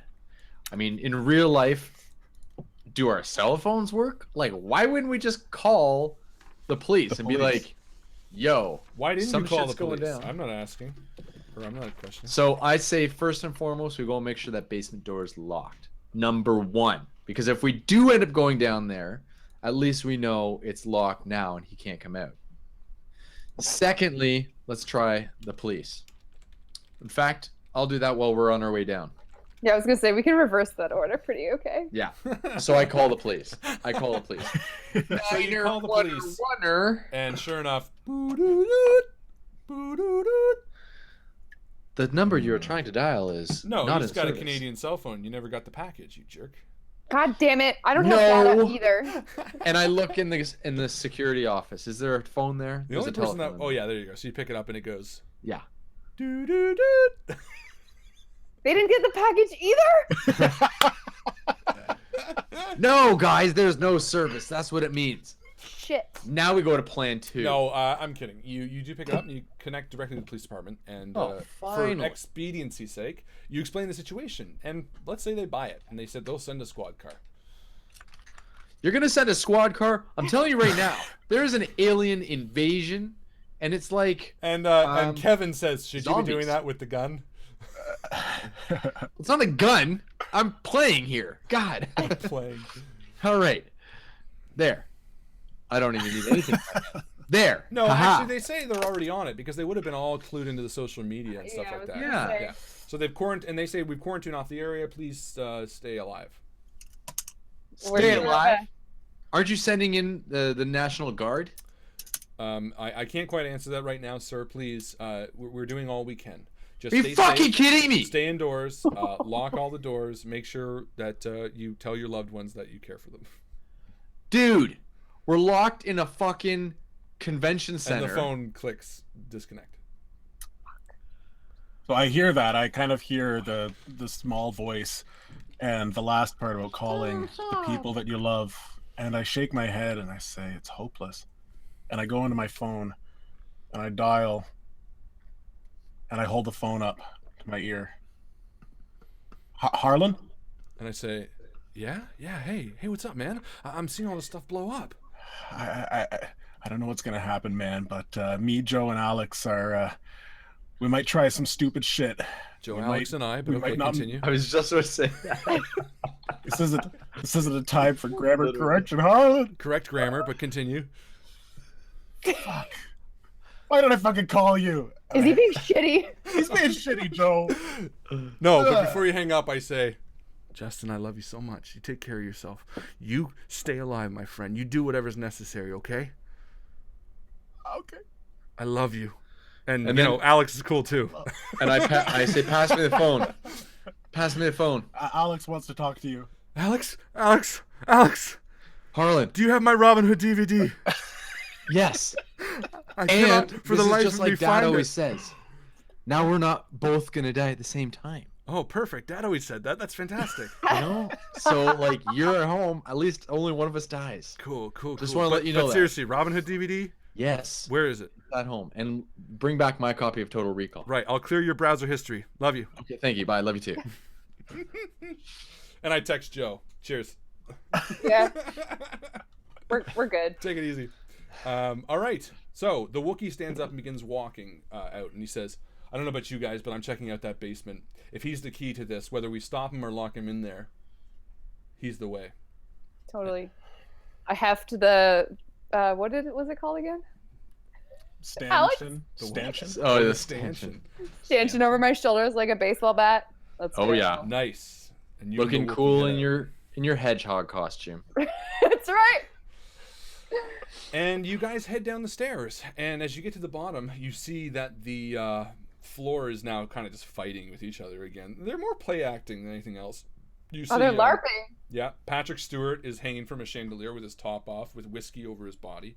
Nathan Fillion and Alan Tudyk are play fighting. They're slapping each other. You see Felicia Day, and she's talking to Will Wheaton, and they're kissing. I don't know why. And yeah, it's pretty crazy. And there's the stairs down. So, what do we do? Just make sure he doesn't cough on us? That's a good question. Well, we want to worry about transmissibility, so any kind of like fabric that will cover our mouth. Do you guys have sunglasses? That'll be good too. Yep. And I look for one of those fighters from Hoth. Oh, nice. In With the- that thing. Yeah, let's totally borrow some armor if we can get. Actually, you go Joe. around the corner, and there's like 3 stormtrooper suits. Perfect. Fuck yeah. I was gonna say maybe there's 2 stormtrooper suits and that one that Leia's wearing in Jabba the Hutt Oh, yeah, it's lair. And you put it on. And Alex, without missing a... Oh, that one. Right. Oh, I thought you meant the Jabba Leia not costume. that one. Sorry. No, I thought The you were one going he's to wearing is a disguise. Golden bikini on. I thought you were going to put it on, Alex. That'd be fucking hilarious.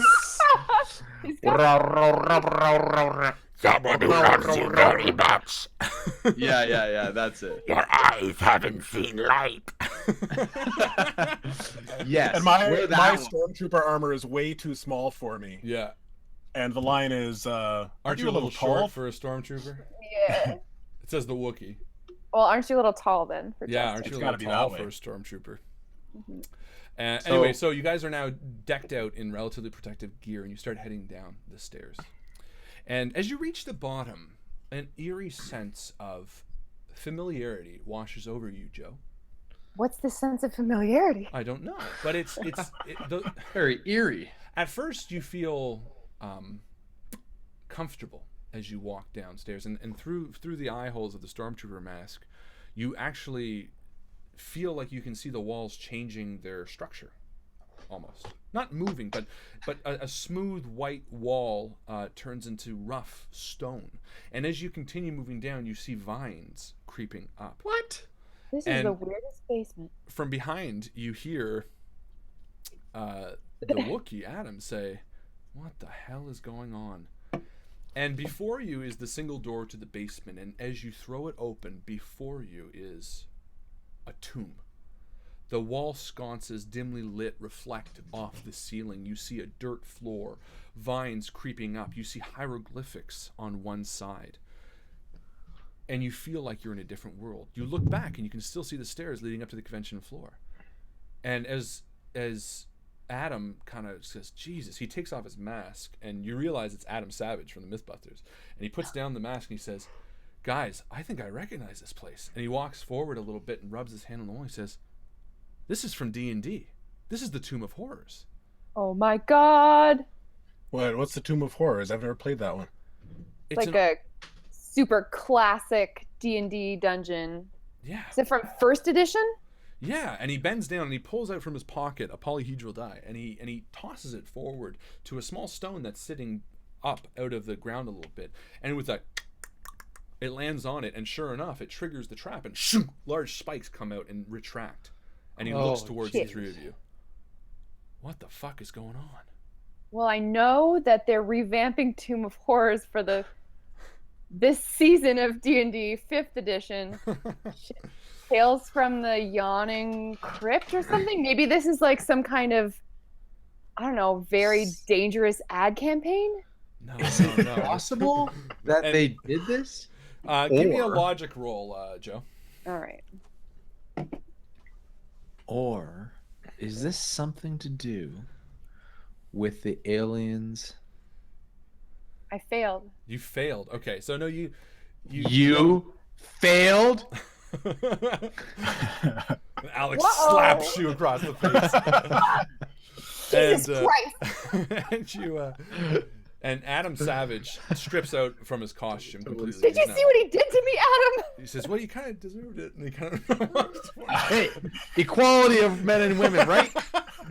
everybody gets Slap a me slap. back if I make such a bad failure. And he So Adam Savage kind of walks forward and turns back to the three of you, and he says, "No. This isn't an ad campaign. These are real stones. This is real vine. Something that got into Jeremy Clarkson. Something is off. Something that's made these come to life." The spirit of Gary Gygax. And he walks over once again, and he kind of rubs the stone wall, and he slides, and he says, "I know how to navigate through this. Just do what I do." And Adam Savage sort of like shimmies across the wall. I'm following at least 5 feet behind. Do the shimmy again, Joe. What was this Joe shimmy?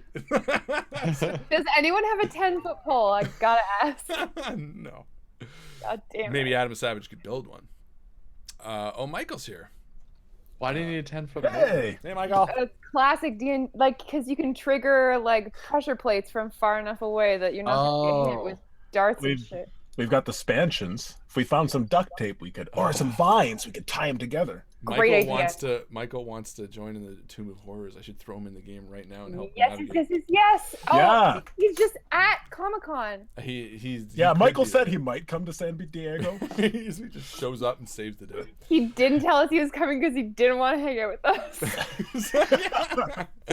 No, he's just dressed as Cary Elwes, and he keeps trying to make friends with you. But you guys keep shooting him down. But as Adam Savage rounds that first trap, though, he kind of looks forward and says, "This isn't the full tomb. We're fine.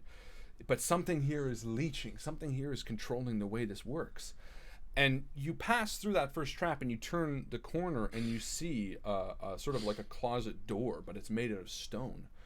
And you hear a heavy breathing on the other side of it.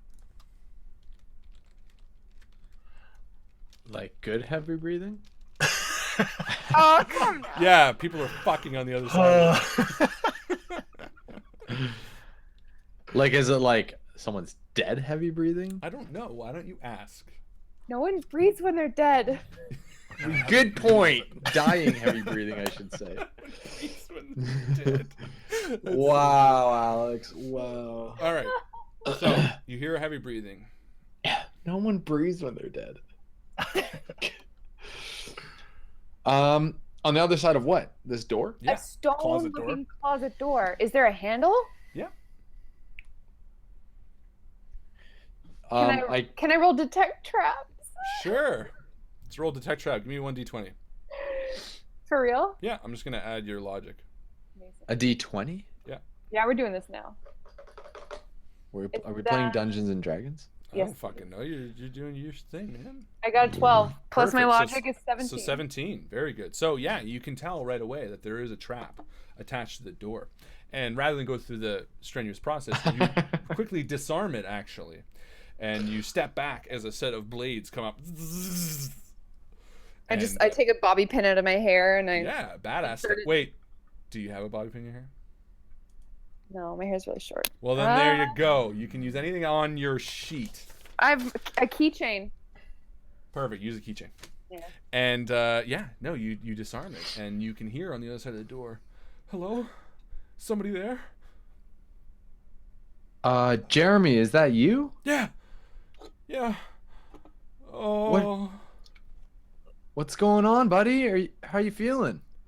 I don't feel very good. You're still feeling sick? We saw you throw up earlier. Yeah, What happened? I threw up. Jurassic Park.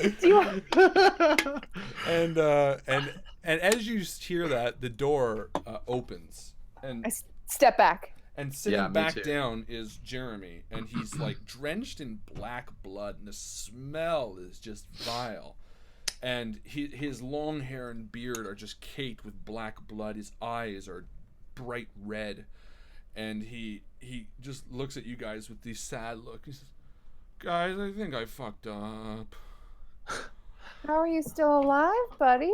I don't know. I tried killing myself." And he holds up a hand, and it's like hanging on a loose piece of string. Oh, like no. But watch. What'd you do that and with? after a second, it starts repairing itself. The black Oh. pieces of blood start fusing together and bringing it back. Oh my. Is there anybody else down here with you? And Jeremy? well, Adam's behind you. He says, "Fucking Jesus," and he says, "What's wrong with you, man?" And no one else is down here with me. I ran down here when people started getting sick. I feel like it's within me. Really? And when you came down here, do you realize that it all looks like this dungeon? Empathy. Somebody give me an empathy roll. Let's see what he'll share. I will roll. The worst person for empathy. I won't roll. No, you do it. Wait, I'd like to roll in D&D. No, it's not how it works. Fine. Am I rolling 2 or 1? Let's say 2. 2 and success. 5. Okay, so success Take and a stress. that, So take a social stress, because you know, it's just stress. man. Listen, Jer. What happened here? And he says, "I went up for a smoke, and something in the dumpster, it attached itself to me, and I heard a voice, and it asked me what my favorite." It asked me what my favorite D&D monster was, and I said zombie. And when I came back, people started changing.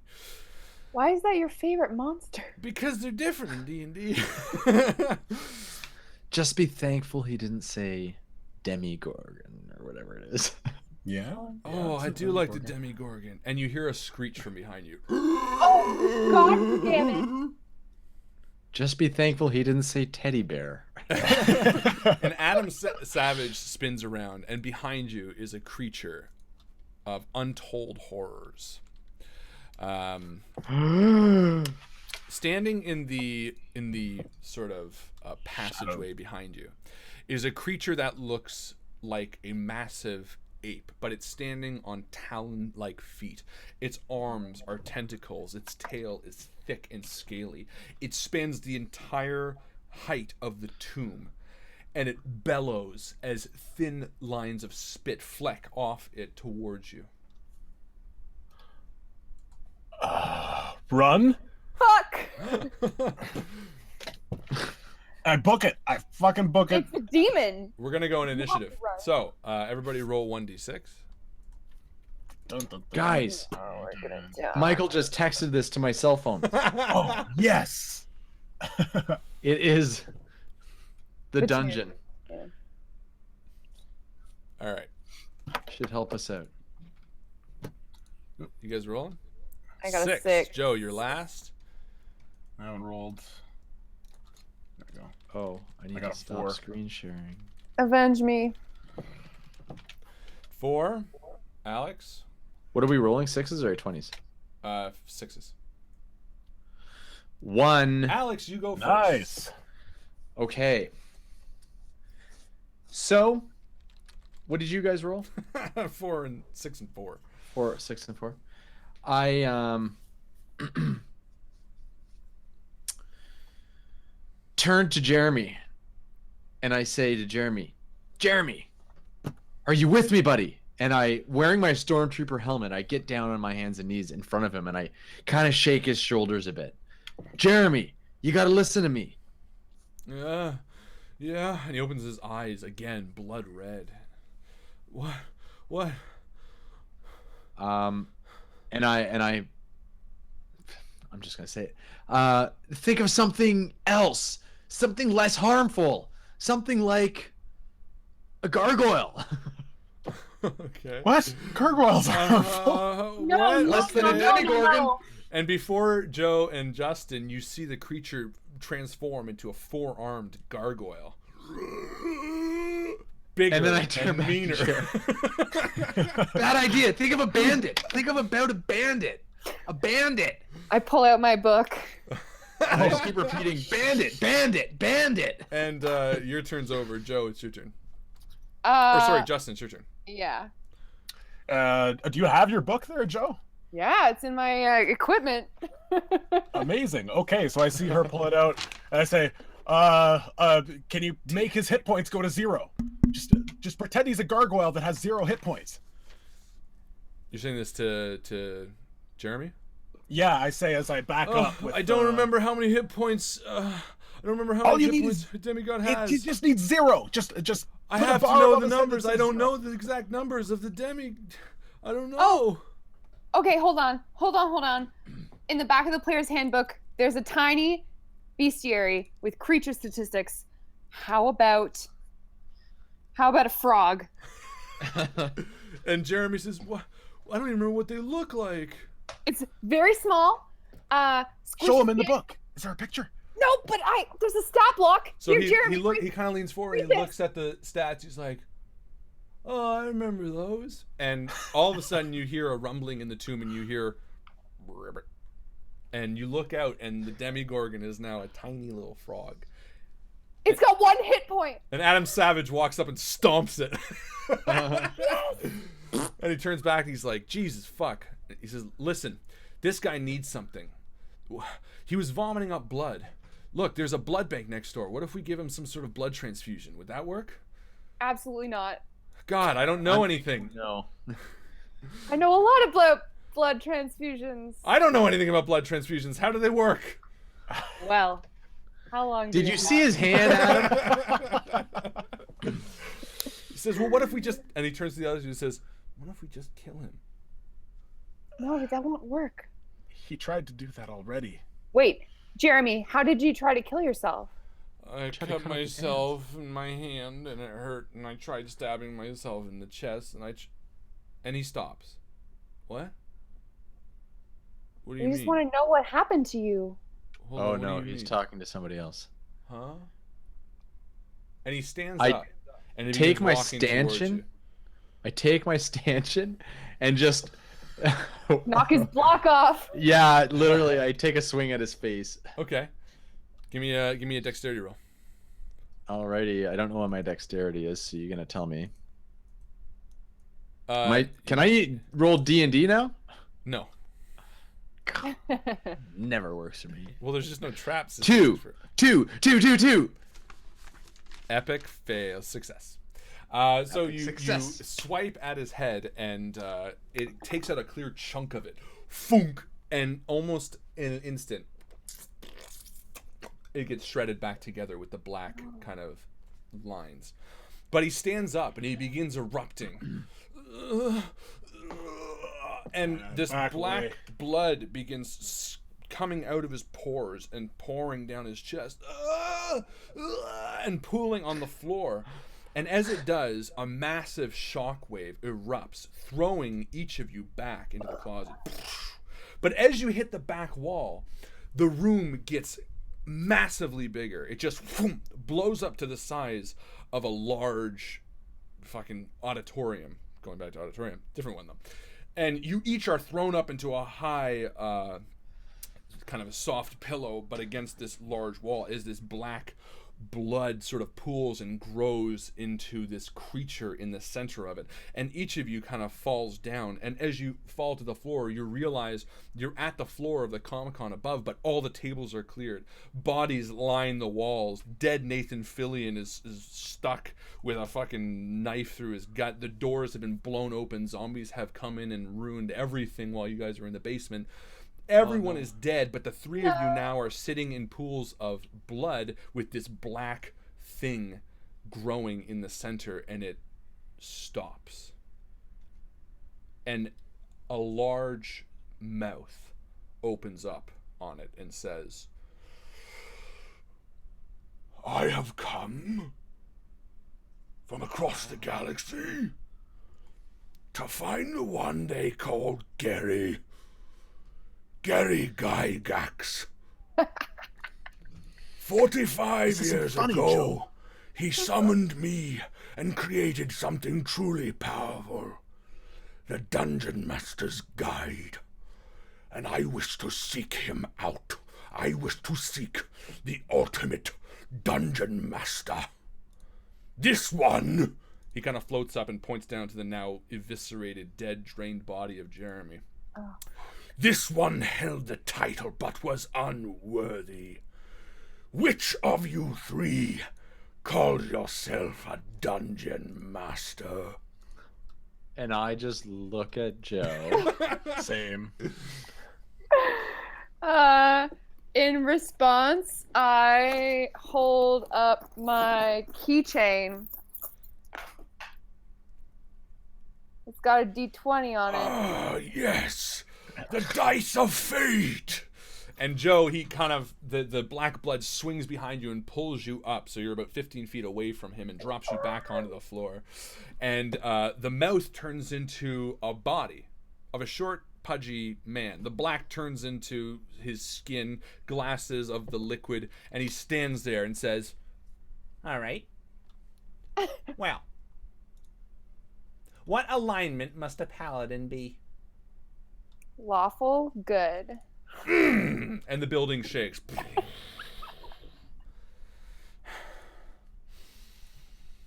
Lolth is worshipped by which race? The drow? And the building shakes a bit more. And he looks to the dead bodies beside him. What is a zombie's armor class? Oh shit. Just a second. And you reach across the blood-soaked floor to grab your bag. But I interrupt him. I have a question for you before I let my friend answer. Mm-hmm. My question for you, whatever your name may be, what is your name, you dungeon player? I have no name. I am an entity eons old. I was brought here from Spain. Spain? Spain? No, Space. Barcelona? No, Oh, no. Space. It's 8! And the building shakes. And he turns around. Is he gonna let us go? And he stops, looking out at the carnage that is the street. And now, with the windows blown off the front, the missing boards, you see the carnage that has happened. You see bodies piled upon bodies. You see the smoke rising in the distance. It's now night. The darkness has fallen across, but the light, the lamps that illuminate between the fires just show nothing but carnage and endless destruction. He stops and turns around with a grin. Yes. The final question is about the deities of Dragonlance. What? And he brings all three of you up.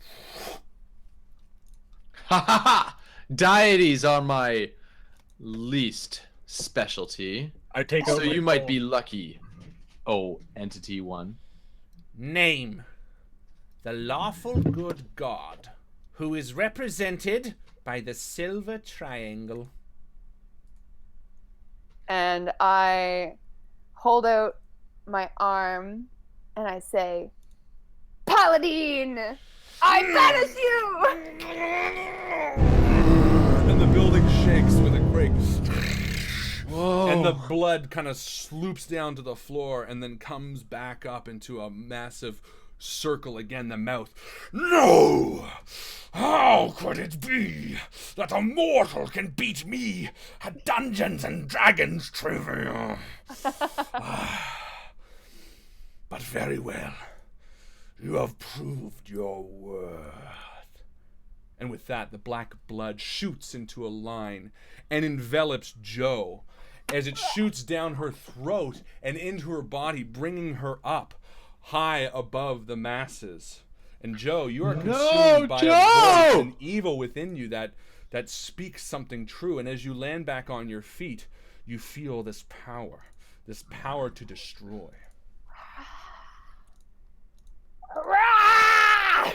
And you shout, and black blood shoots from your mouth and goes and shoots up against the walls, caking the entire room in blackness. I run. You run past, Try to run to the exit. to the exit. You do run around her. She now beyond, immortal capabilities. Joe, what do you do? I try to get him. Yeah, you do. Nuh-uh. I got long reach. I reach with my legs forward. As really Justin fast. runs around you and Alex tries to run around the other side, you Whoa, turn whoa, whoa! around. I didn't say I was running. My apologies. What do you do? I stand there and I say, Joe, don't give in to the darkness. Okay. Give me an empathy roll. Empathy? Shouldn't that be like, I don't know, something else other than empathy? Charisma? Empathy it is. 1. Oh, wow. Okay, Joe. This is going to be an opposed roll, so you roll your empathy. All right. Let's see how this goes. Roll not a 1. A 3. And that does not succeed. So, he has Joe! he has succeeded against you. Alex, Look make your towards case. the light. I turn my black body back towards Alex and I go, "Fool, what do you have to say?" Turn towards the light. Joe, I'm talking to you. Yes, I heard you. No, not the black demon being. You, And Joe. Joe, from deep within yourself, you do feel like there's a pulling, and for a moment, the real you surfaces.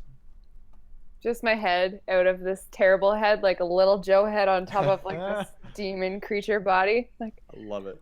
run, Alex! There's nothing you can do. You have it within you, Joe.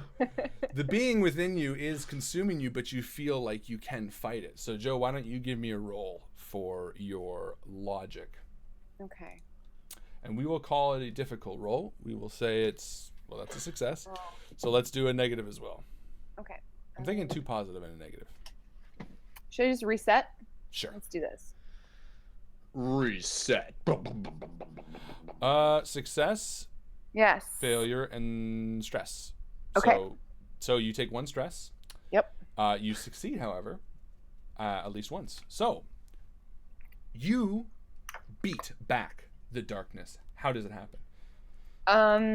I reach down into the depths of my logical brain and I remember the success that I just waged upon this evil creature. And I think to myself, I beat it once, I can beat it again, especially with my friends on my side.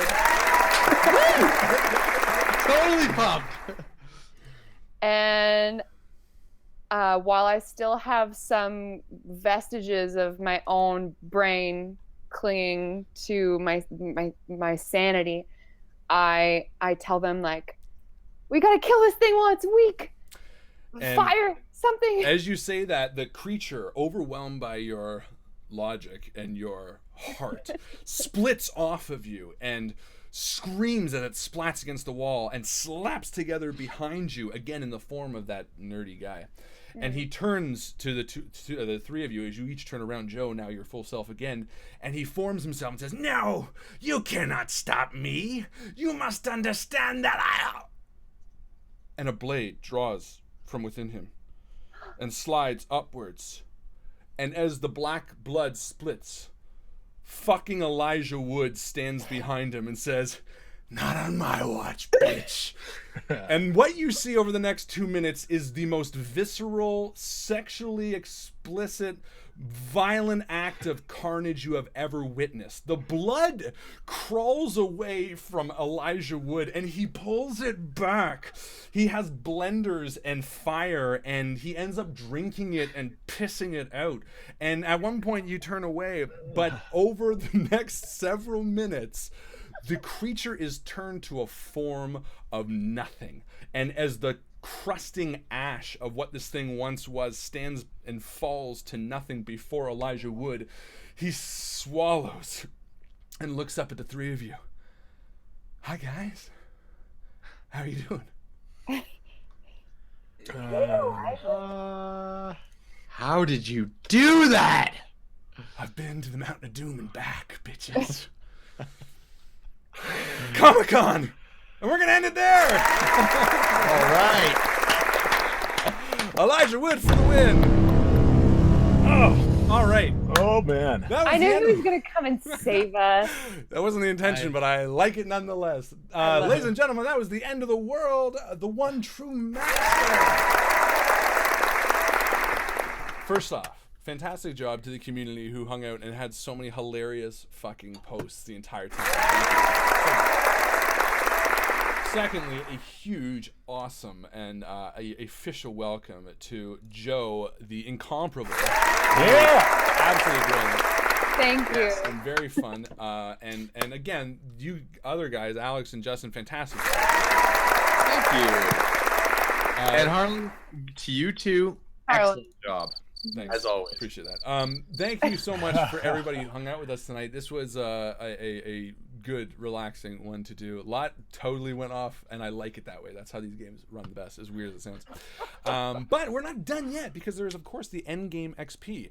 Now, I'm kind of thinking that maybe we already gave it to... no, actually, we are torn on the endgame XP. We have Devil's Grin Calusion has been hilarious all night, but Strat for Cash has also been giving excellent advice. Well, I know Strat for Cash is Mark, and not that he doesn't deserve it, because he is fantastic, but I'm sort of thinking that maybe we give it to Mr. Devil, purely because I don't think he's been with us on a stream yet, and he was hilarious all night. So what say you?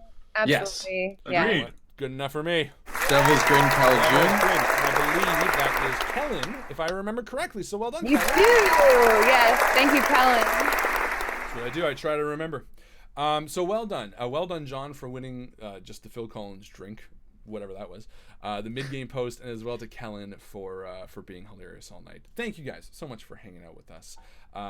Next week, we are back with a game that is so near and dear to my heart. A little game called we are continuing where we left off, so if you have not seen the previous episodes of Grimm, I highly recommend you check out chapters 1 to 3. They're available on podcast and also on this channel, and they are pretty cool. These characters are amongst my favorites, so I'm curious to see what's happened in the years since the last campaign has started. It is only going to be 3 episodes. There is 10 in the series that will be Grimm. The story comprises 10 parts, but the next part is only going to be 3, so I don't want you to get your hopes up. After the next 3, we are taking another little bit of a sabbatical. But after that sabbatical, we're going to be, well, from Grimm, I should say. But we don't take a break here, because we're going right into another campaign, which I want you guys to guess on, because it's going to be a pretty fucking cool. The campaign. Champagne. So yes, again, thank you guys so much for hanging out with us. We love doing this. We are so excited to see you guys again Wednesday night. That's it from me. You guys got anything to add? Nada. Thank you, Elijah Wood, for being the butt of our game. Hey, you know, I kind of had a funny thought. You know, I think Elijah Wood seems like the type of person that might make a guest appearance on our stream. Yeah, at some point in the Alex, future. you work on that. You work on that. How cool would that be? How cool would that I'll be? be here waiting. Are you kidding me? If All you right. can swing it, If you I'll be swing on it, stream for We'll it. do All it. right. Yeah, he'll be my best friend. But anyway. Yeah. Dear Elijah, Dear Wood, Elijah my Wood. name is Alex Guthrie. name is Alex. You gotta watch this episode. It's hilarious. You'll love it. You're We gonna made fun of love you the this. whole You're gonna time. love We this say 'cause you're you're crazy. a fucking psychopath. You're Thank all you so messed much for everybody hanging out. Have a great night. Please like the video, share, and all that bullshit. Have a great night, and we'll see you. Oh, as my good friend Joe always likes to say, See you around the table. see you around the table, guys. Good night.